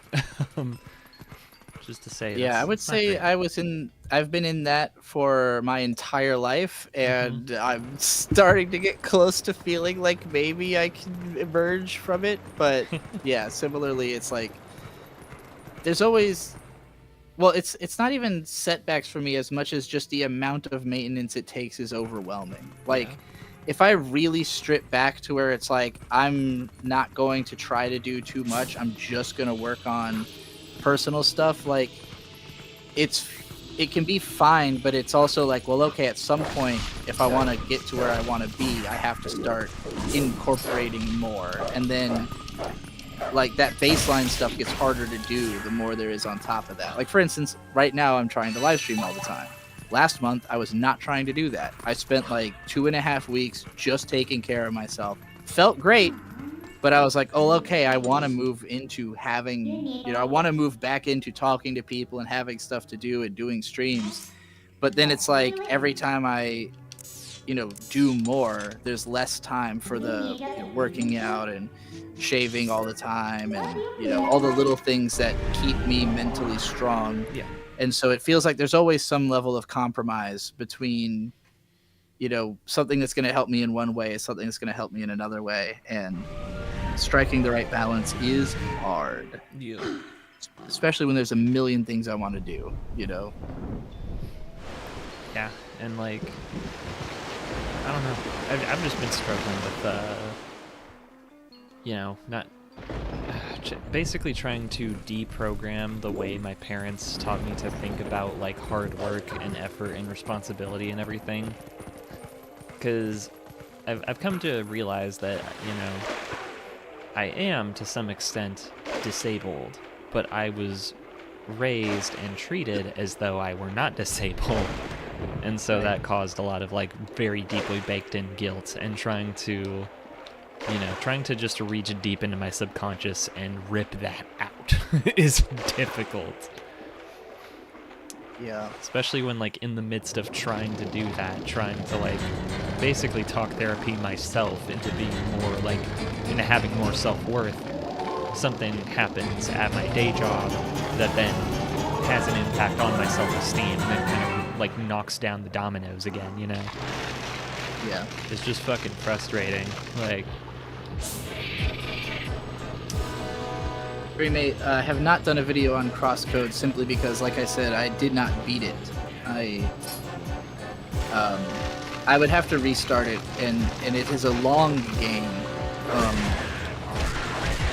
My main reason I wanted to do a video on it was at the time I played it, nobody else was talking about it. Like, I got it day one, and I was like, oh, I'll be the first to talk about this, like what's going to eventually be considered a classic indie game. But I lost confidence that I'd be able to do it in a timely fashion, and then other people took that ball and ran with it, and I was very jealous. God damn it, that could have been me. Not to say that I never will do a video on it if I eventually end up beating it, but right now I'm more interested in talking about they just put out a new game, so I'm like, well, I'll just jump on that, play through that one, and maybe talk about it. Try not to miss the boat this time, but we'll see.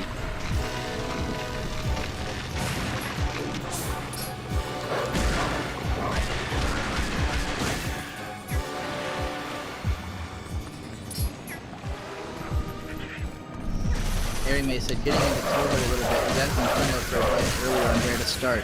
I definitely encourage starting with Embodiment of Scarlet Devil, simply because it is by far the most famous, and like every character from it is one of the most popular Toho characters. So like, when it comes to understanding like the Toho fan base, Embodiment of Scarlet Devil will get you like 30% of the way there. Like, so much of the content is based around those characters.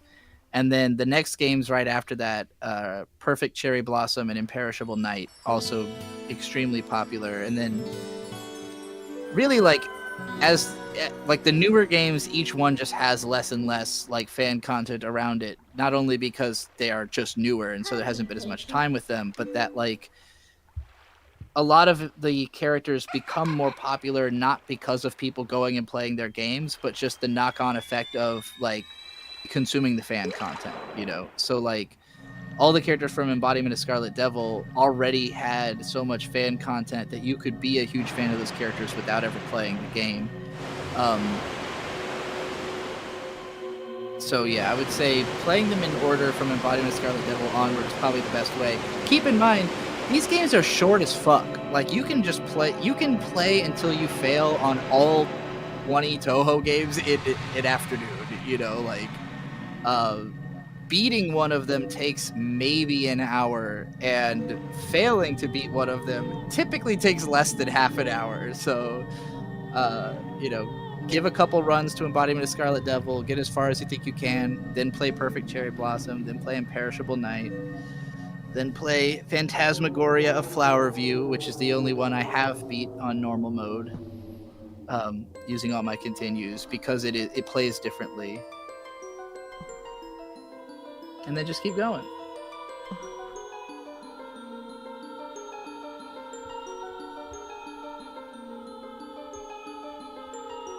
Gary said, it's a bummer to hear you blanketly refer to lolly enjoyers as predators. Did I do that? Did I do that? I don't remember doing that. what?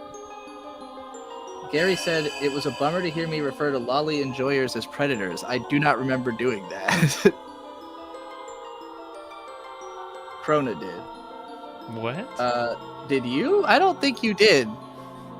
You were talking about how predators use like undercover terms or whatever with each other. Yeah, I was specifically talking about like pedophiles marking the video game Pragmata as something that they want to like.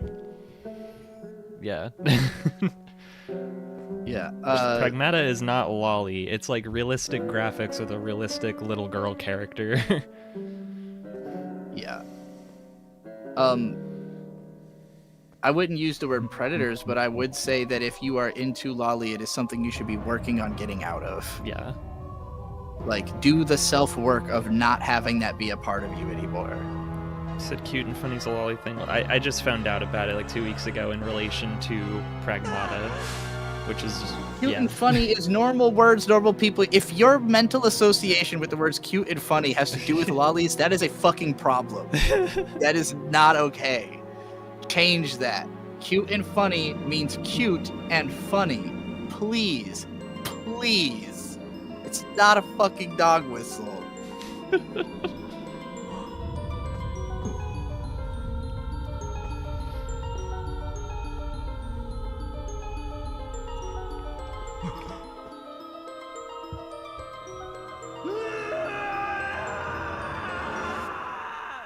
This cutscene is so fucking weird.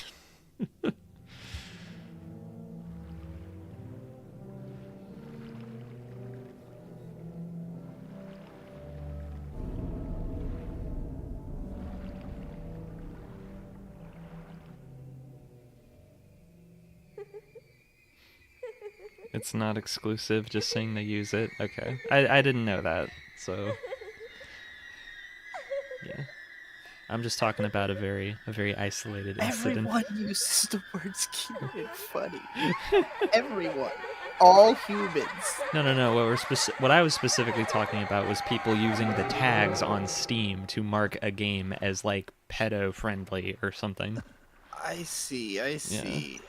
Not just like using it in casual conversation, but like I was saying my use of it in casual conversation reminded me of that, and I took psychic damage from it, is what I was trying to say. It's also like the worst fucking first impression of a video game possible, to be introduced to its existence through that. Knowing that creepy people are playing it. Well, I mean, I don't think you can look at Pragmata and not have the thought, oh, there's a certain type of freak who is going to freak about this game. Mm-hmm. But that doesn't mean that it makes you that type of freak to think that there are other reasons you would enjoy it. You know, like it's not aimed at that audience. It just is obviously going to be enjoyed by that, in the same way that nothing is aimed at that audience except for certain things that are not a part of polite society. Yeah. There's a certain like sect of chuds on the internet who think that like if you're interested in playing that video game at all, you're automatically a creep, and it's like it's a dad game. Like it's not that fucking deep. Come on. Again, the only people I know who are into it are literally dads who are like fucking losing their shit about how accurate it is to raising a child. Yeah. Which is why I will not be playing it. I don't give a fuck. I'm more likely to play that Ass Creed Shadows game. Yeah, Assassin's Creed Shadows is pretty sick. I don't know if you would necessarily enjoy it, because I don't... Well, okay, how much it doesn't killing play people like is the there? games... There's a lot of killing people. Okay, I might like it. That's fair enough. Yeah, there's a lot of sneaking around, a lot of assassinating. The funny thing about it is that, so the game starts off with you playing as Yasuke for like 20 minutes, and then you switch over to Naoe, the little ninja girl, and you don't get to play as Yasuke again for 11 hours. And Interesting. then from that point on, you can switch between the two of them at will. But yeah, basically there's a major story event that causes the two of them to start working together. But until that point, they're just in completely different worlds, basically.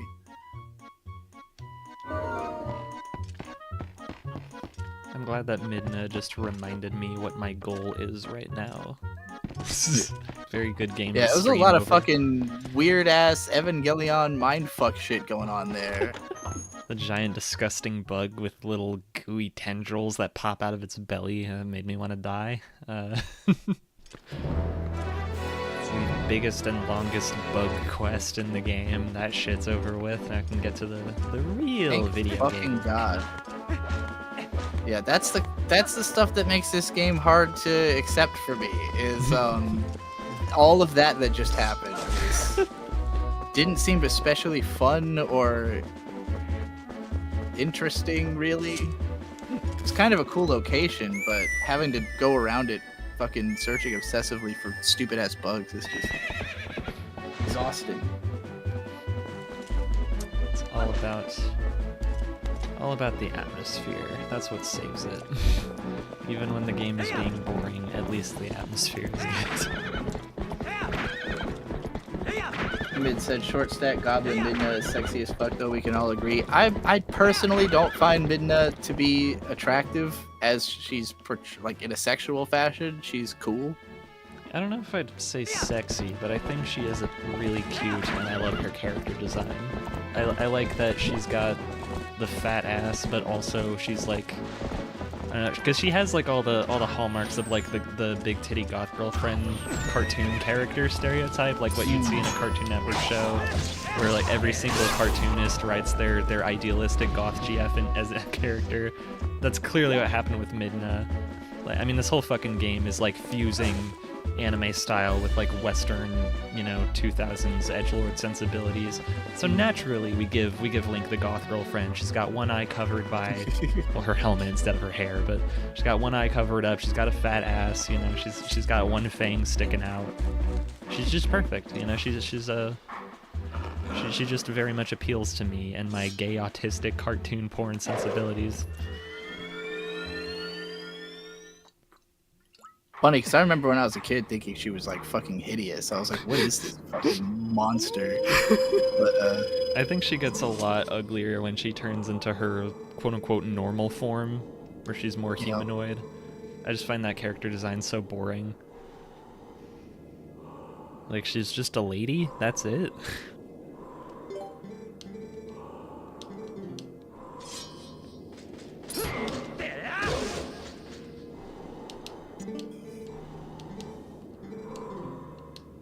Oh boy, I'm going to learn that one counterattack that you have in Wind Waker by default.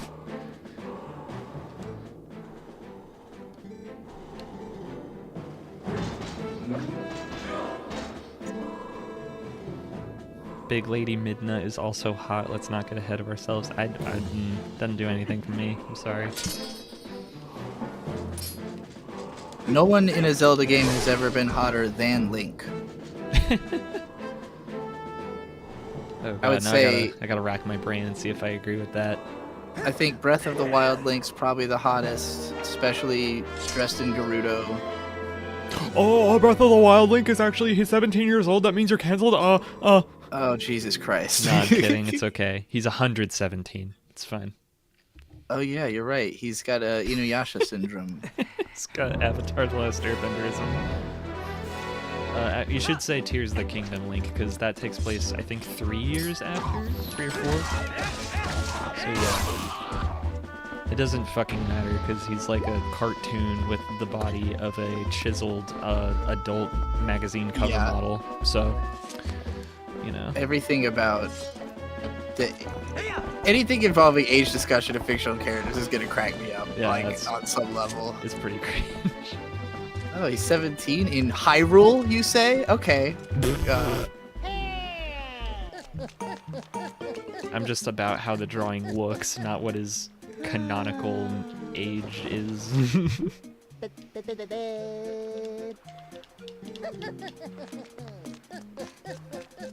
I don't think anybody should have sex before 25 years old. I don't think you have the emotional maturity to have sex until you're 25 years old. Your brain is literally not finished developing. I mean, your brain's not really finished developing till you're like 185, I think. Who have you ever talked to that has had sex and wasn't traumatized by it? 0. I don't know if I've ever been traumatized by sex. Were you under 25 when you did it? Of course. Well, you say of course, but Listen. I was like 18 when I had my first fuck, and it was a really good fuck, and I made her jizz like 3 times, so I know I'm good at it. You know, I'm a bit of a pro. So it's what. I'm just bragging on the internet. I'm actually really good at fuck. See, that's why it's not traumatic for me. being good at it doesn't necessarily make it any less traumatic to me. Well, I mean, you say that, but, well, I guess now we know. He, she, non-binary twink with the tight bodysuit and emo hair over one eye. Are we talking about Chic? Read that as Shrek. Chic is hot. Shrek for life.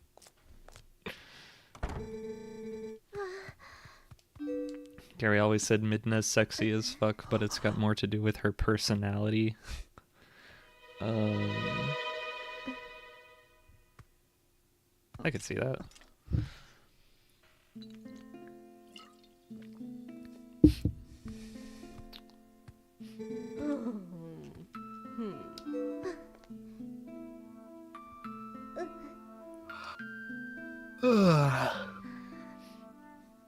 How about the Zoras? Does anyone have a Zora fetish? Is anyone into the Zoras in these games?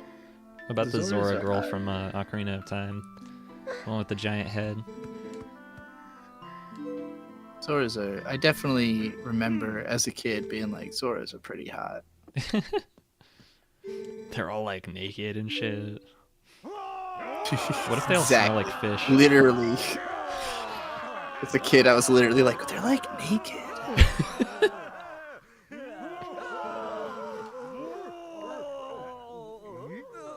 Gary always said, aren't all Link 17? Well, most of them, except for the ones who are 10. That always bothered me that in Ocarina of Time, I think adult Link is like 17, but that's not an adult. He's like a teenager. If you want to make him a Well, real you see, adult, just make him Breath of just the a little Wild bit- is a 10-year-old game, so he's 27, actually. Every single character in Breath of the Wild looks bisexual as fuck. They look like this character, Yes. Telma. They look like her. That's what everyone in Breath of the Wild looks like. Breath of the Wild does have, I think, the hottest cast Yeah. of a Zelda game. It's like they I played mean, I around haven't a played lot Tears. with from like Wind Waker, Twilight Princess, Skyward Sword. You know, they played around a lot with the art style and making the characters like all abstract and cartoony and whatnot, different ways, different exaggerated proportions, and they settled into the perfect middle ground in Breath of the Wild, where everybody can be attractive. Everybody. Big agree.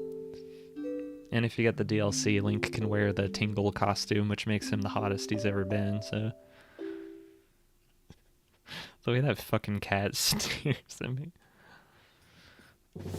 And Gary always said the age of consent is 50 in Hyrule, no one is fucking... As fucking God intended.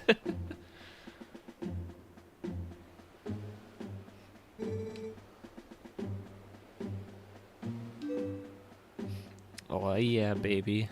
It's time for an escort mission.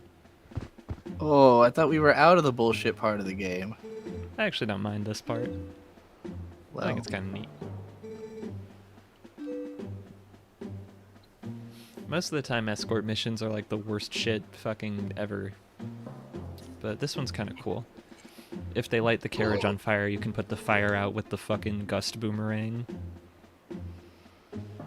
with gusto. Gustavo. Boob Lady's the only one in this game who fucks. You can see it on her face. I mean, for sure. She looks like she's probably had some children or Yeah. something at some point. She's got that mom aura about her. She does. She just has this aura, like she knows exactly what she's doing, you know? Okay, well, she just made a kissy face and a wink, so now we definitely know. I love Link's little smile. He's like, yeah, I can trust this lady. Trying to think about what else is new since the last There's a lot of time we, emotional stakes going on in this story, but I don't know if Trixie's been paying attention. I doubt have it. not. I don't know what's going on at all. What is going on? I found my childhood best friend Ilya, who was kidnapped by the Moblins at the start of the game, but she's lost her memory, and she's just been at this tavern in Hyrule Castle Town trying to rescue the Zora Prince, who is fucking dying of an illness, and he needs to be transferred to Kakariko Village where the shaman lives to heal him. So I am escorting them there because there are monsters over there. I do remember this now. Also, so it's a Casca situation. Yes, but Ilya can still talk, so it's a little different. But yeah. 2 shields. This guy thinks he's the shit. He remembers what happened last time, and I knocked his ass off the village. How did he survive that? I don't know. He's persistent. He's like your rival through the whole fucking game. That's okay. If I can't hit him with my sword, I'll just cheat. Bomb hero. When you described the plot to me, I suddenly had like a flashback of like hearing Machimatosis like describing the plot of the game in my head. Oh, the Zora Prince, and I was like, oh yes. I did hear somebody talk about this one time. I'd be Matthew Matosis. Dark Souls 2 is the worst video game I ever played in my life. This is now 2 days in a row that the person who I've been podcasting with did a racist Irish accent against. For you, it was Matthew Matosis. Bird was doing it with Super Eye Patch Wolf. I'm going to steal your identity. I'm Super Eye Patch Wolf now. Give me your social security number.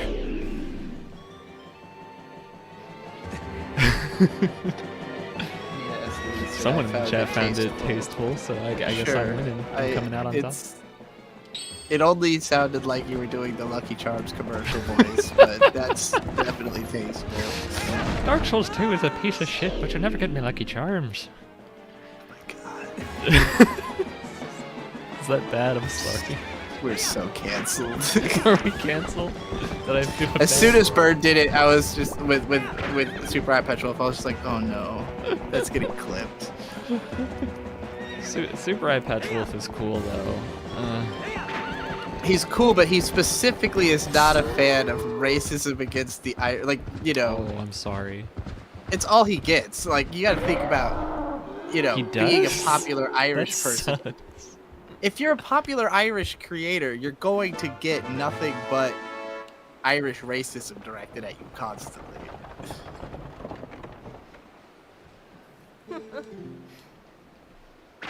Now, granted, he's white, so it's not as fucking Gary. You're allowed to be asking racist Krona, towards white can I get a potato?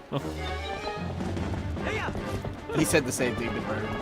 He said bits. It was like, "Can I get a potato real quick?" Because that's the joke they do on Versus Wolves. Whenever he's talking about somebody doing an Irish thing, it's always, "Oh, potato."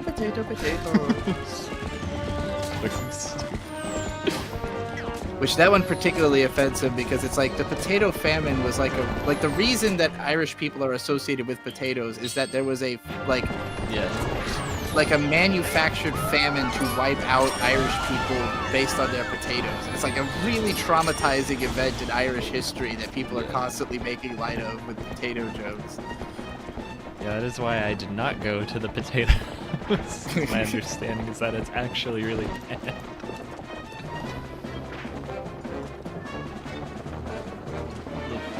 And sensitivity.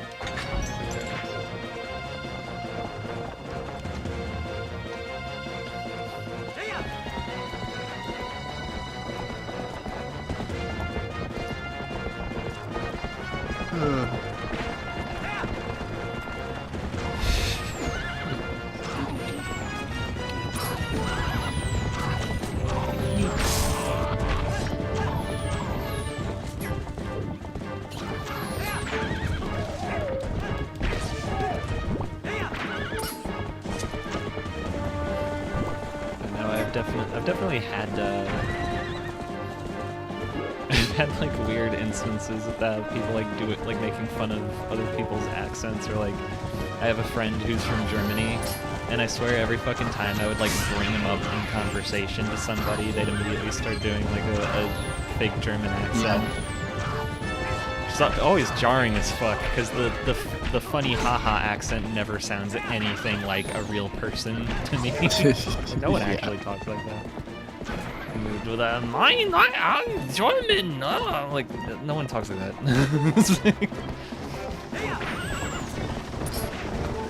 Like cartoonish to me. It's kind of like just announcing that you are ignorant. Like, like, oh, German? I don't know anything about that culture. Let me prove how much I don't. Like, immediately. Yeah, okay. You gotta do that. I just like making fun of Matthew Matosis. Matthew Matosis. Unreasonable. Unreasonable. I don't know. Matthew Matosis is just funny to me because there's a lot of nerds who take his words as like gospel truth, and he just like says shit just like everyone else on YouTube. I really don't see him as like an authority on anything. He's just a guy. Yeah, people who watch analysis content are either people who would make that content themselves or complete sheep who want to be spoon-fed opinions and then adopt them as their own. Everyone, present company, of course, is all people who would be doing that, who are just analytically minded and enjoy comparing notes with other analytically minded people. But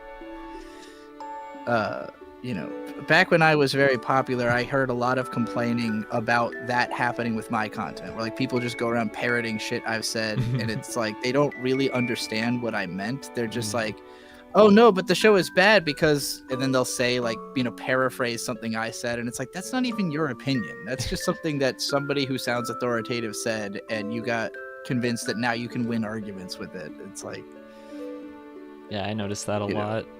Not even just with your stuff, just people have feelings about stuff, and then they're like, I don't know why I felt that way exactly, and they hear a YouTuber say stuff, and they're like, that's really smart, actually. I totally agree with that, and then adopt it into their own, but like, will present it almost verbatim as if it's their own original thought. And sometimes I usually just hold my tongue when that shit happens because it feels awkward.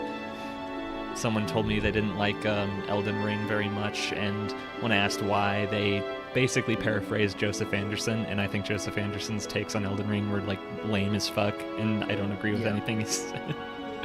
So I just kind of held my tongue. I'm like, I know that you're just repeating what Joseph Anderson said. I'm not gonna say anything. I don't want to embarrass you, but like I'm, you know. It's like, it makes me almost want to like disregard the person's opinion whole cloth, because I'm just like, okay.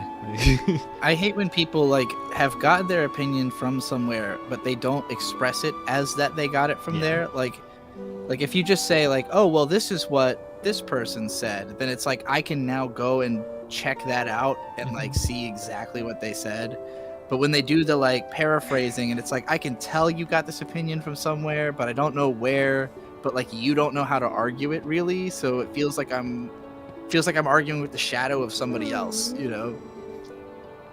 Not that this happens to me very often. I don't try to get into arguments on the internet, but Nisa said, try being from the Caribbean and hearing people do a Jamaican accent at you for 30 years, Lamau. I think it's funny though. Damn. You're not even from Jamaica either, so I'm sure that's extra fucking obnoxious. Like,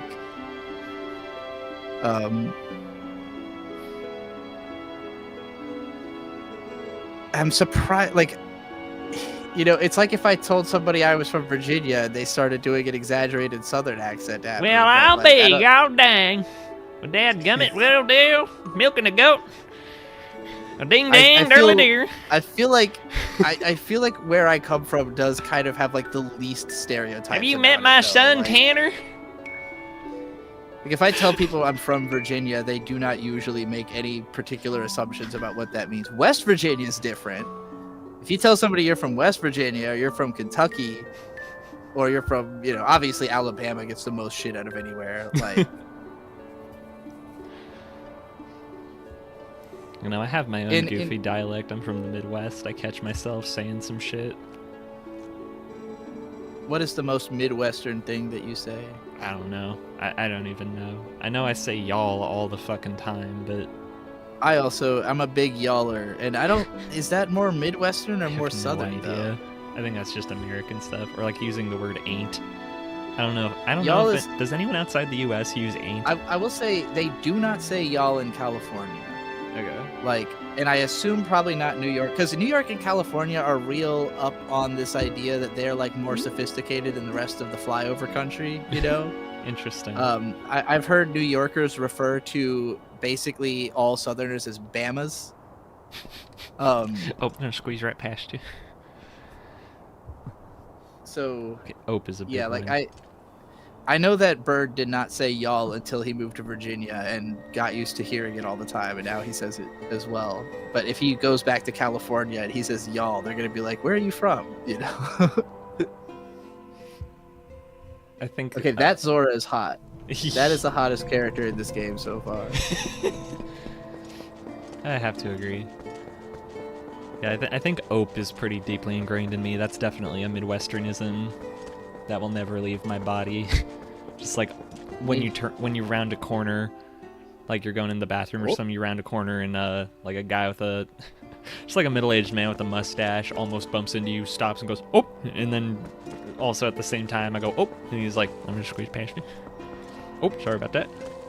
It's fucking impossible. It's impossible to not say, "Oh." Nia Esteli said, "Roll Tide." I only have ever heard that in the what's it called? Something Huddy Bistro, something like that. There's a shorts channel where it's like the joke is that this guy plays like every character in a restaurant, but it's always like Midwestern or Southern, or like goes to a fancy restaurant and or usually just like white trash, pretty much. Like if the misunderstanding all of the fancy niceties and stuff, and they always go, "Roll Tide." I think my favorite thing is when, as far as like accents go, I fucking love it when people make fun of my American accent. It's just like a reversal that I don't hear often enough. Like I love hearing other people like do a fake American accent. It's just the funniest shit to me. It was like the other day when I was in a voice chat and I think we were talking with Lace and he said Wikipedia. And I kind of pointed out, like, haha, Wikipedia. And he was like, "Oh, sorry. Wikipedia." It's like making it as nasally as possible. He says banana. We say banana. Nanners. Would you care for a banana? No, I want a banana.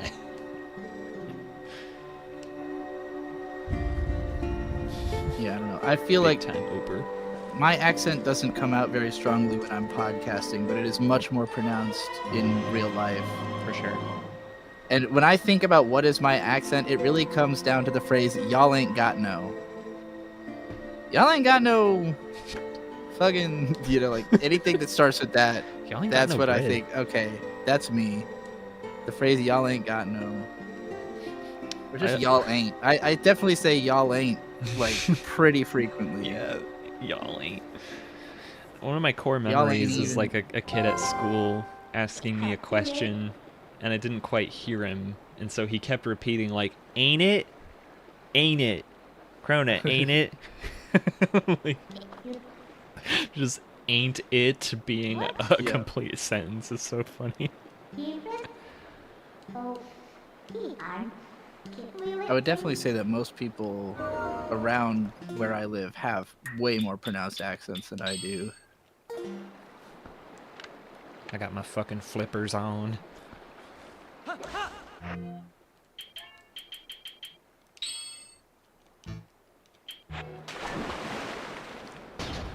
Fucking flippers.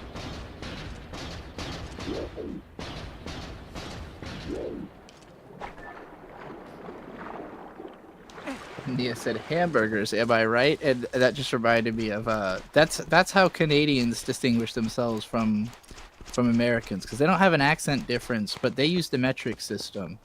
And I was listening to Castle Super Beast earlier, and both of Wooly Versus and Pat Stairs that are both Canadian, and so he was talking about going for like 10-kilometer walks every day, and then at one point backed it up and said, "Oh, by the way, for all of you burger people, that's 6 miles." And then he was like, legitimately on stream, there are plenty of times where I have to like stop what I'm saying and then create a burger metaphor, and Americans always understand. Like as soon as you make it about burgers, Americans will get it. And I was like, that sounds right. They're the most burger-minded people in the world. Burger-minded.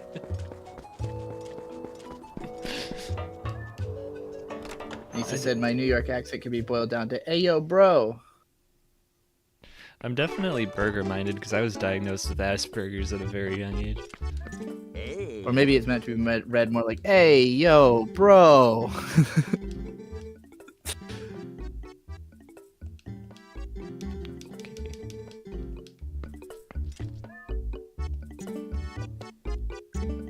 Hi.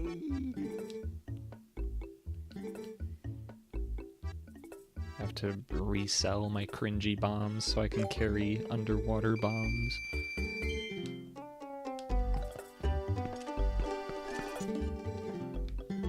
I feel like I might be, out of anybody who like thinks that America is like an overall like bad, like we have done bad and we are like we have a lot of bad people especially in charge, I nonetheless am like the most unapologetically United States American person.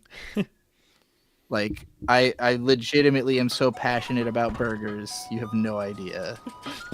Burgers are like probably my foremost passion in life.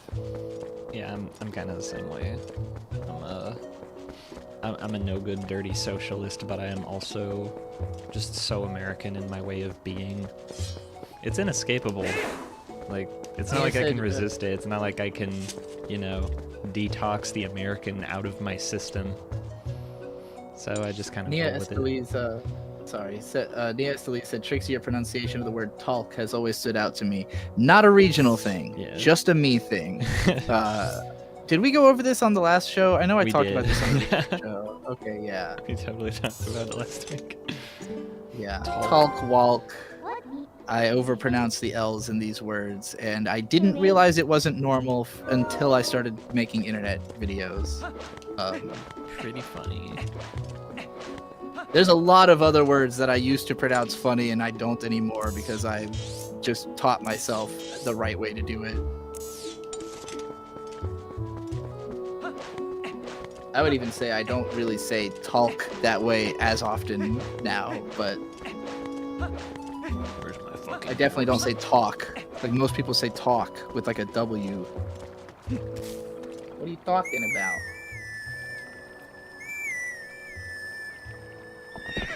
I just noticed Link's little tiny necklace is the stone from Ocarina of Time. It's like the spiritual stone of water. I dig the new outfit. You've got an even longer hood. It's true, the hat is longer than it was before. That is fucking absurd. The longest hat of all time. It's like swimming in the air. It's like a dolphin.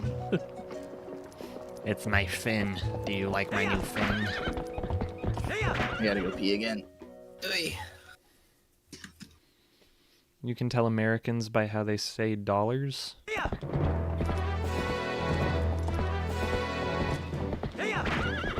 Is it because we use the word dollars? Is that the gag?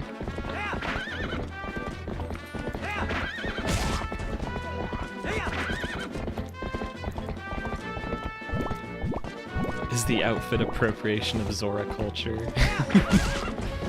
I certainly hope not. It was given to me by a dead Zora after all.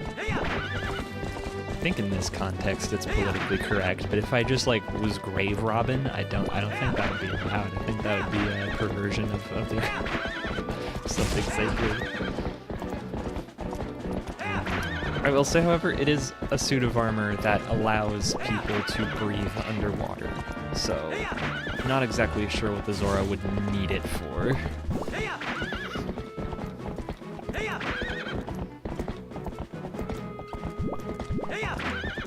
Say, is it cultural appropriation for Sandy Cheeks to wear a helmet and live underwater with the fish? Is it cultural appropriation for you to wear that Zora outfit? That's what I was just responding to. Oh, yes. It was given to me willingly. I don't think it counts. I don't know. You know, sometimes I'm not gonna. You know what? I'm just gonna leave that. Link walking into Zora's domain wearing this armor and everybody just getting really mad. Excuse you.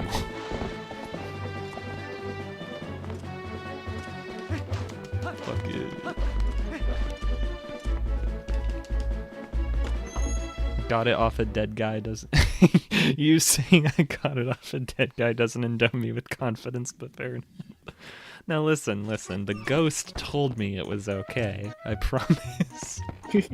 It was all the ghost's idea. This guy's horrible. Whoa, this oh my guy. god. Holy crap. Dressed like a JoJo. The face of fucking Popey the Performer. It's me, the Jared Leto Joker. That'll be 20 Oh, movies, God. right? The chick. Of Dear course. Hollywood, please stop casting Jared Leto in anything. was He's so- just creepy. I was so pissed when I found out that that fucking He-Man movie that's coming out now, Jared Leto voices Skeletor. Oh no! He's not Why? even doing like a Skeletor voice. I watched the trailer and he's just like, "Oh, He-Man, I'm gonna kill you." I'm like, this fucking blows chunks. That Fuck all the way sucks. off.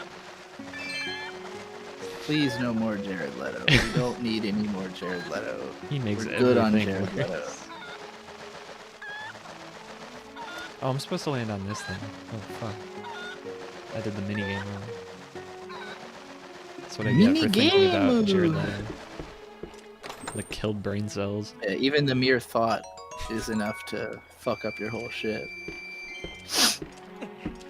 Remember the Joker rabbit from Hunter x Hunter? That character sucked too. This is like during While the... we're shitting on Jared Leto, I actually have to ask, are you aware that he has like a cult? Vaguely, I think I've heard that before. Yeah, he's got like a private island that he brings people to indoctrinate them into his cult. What the fuck? That's so Yeah, weird. he's a creepy dude. Yeah. I didn't even know who he was until he was the Joker, and that was like the worst first impression possible. It's only my opinion of him has only gotten lower over the years. Never heard any good things. I first heard of him from "Come break me down, bury me, bury me." You ever heard that song? I think so. It's Is it- 30 Seconds to Mars. That's his band. I found out about that band from Sword Art Online Abridged. She uses one of their songs as its intro, hilariously. That makes sense. Yeah. That adds up. They should have used fucking "I can't make it on my own." Sword Art Online Abridged is a show that exists. I never watched it. They invited me to help them write it at one point, and I did not. That's amazing. I didn't. I thought I had brought this up before, but yeah, like, because I had, around when I was, you know, shitting on Sword Art Online, I had talked about wanting to do a rewrite of it. Yeah. And they were like, that's basically what our show is. Like, we're trying to rewrite it and make it good. And do you want to help out with that? But I was like, I kind of want to do my own thing. Because, like, the one I had in mind would not have reused. Like, it wouldn't have been possible to make it using footage from the show. But I was inspired by, like, There was this YouTube series that was 3 parts where it was like how I would remake the Star Wars prequels to make them good without like changing too many essential elements. And the way that they had done it was like they combined using footage from the films with like animatic scenes, and like they had somebody draw, you know, like all the original stuff that would have been added in. And I thought that was a really cool idea, so I wanted to do that. And I had recorded at one point like a 45-minute like voice note that I only released on my old fucking Reddit board. That was just like, here's what I would do to remake SAO so that it's actually good. And then I wanted to like hire someone to draw all that, but consistent theme throughout my career is getting cold feet about paying for anything because I'm scared I'm not going to make the money back. And I never knew like what's a safe bet, like what is a safe thing to throw a lot of budget at. So yeah, I never did it, but I also just didn't finish like writing a whole script of it, because at one point I thought about just straight up novelizing it, just be like, yeah, I'll just write my own fucking story online with hookers and blackjack. In fact, forget the story.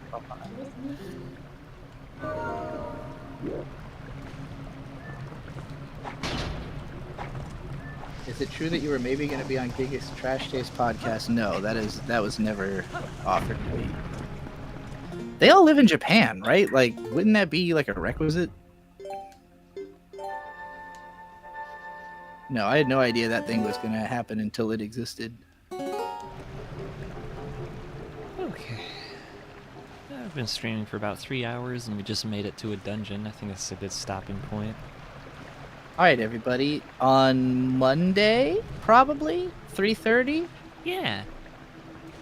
We will continue by going through this dungeon and doing more shit. Tomorrow, I'm gonna be streaming Disco Elysium. On Saturday, I will probably end up streaming Alabaster Dawn, and if I can get my fucking hands on it, and some Cyrano fan games, and prep for a Toho podcast further down the line. And then on Sunday, Bird will probably be streaming Assassin's Creed Shadows all day. And then on Monday we'll be back. So yeah, there's gonna be shit every single fucking day. I'm saturating the world with me and my friends and our discussions of things. Krona, you got anything you want to talk about or announce before next Monday? I'm gonna saturate my pants.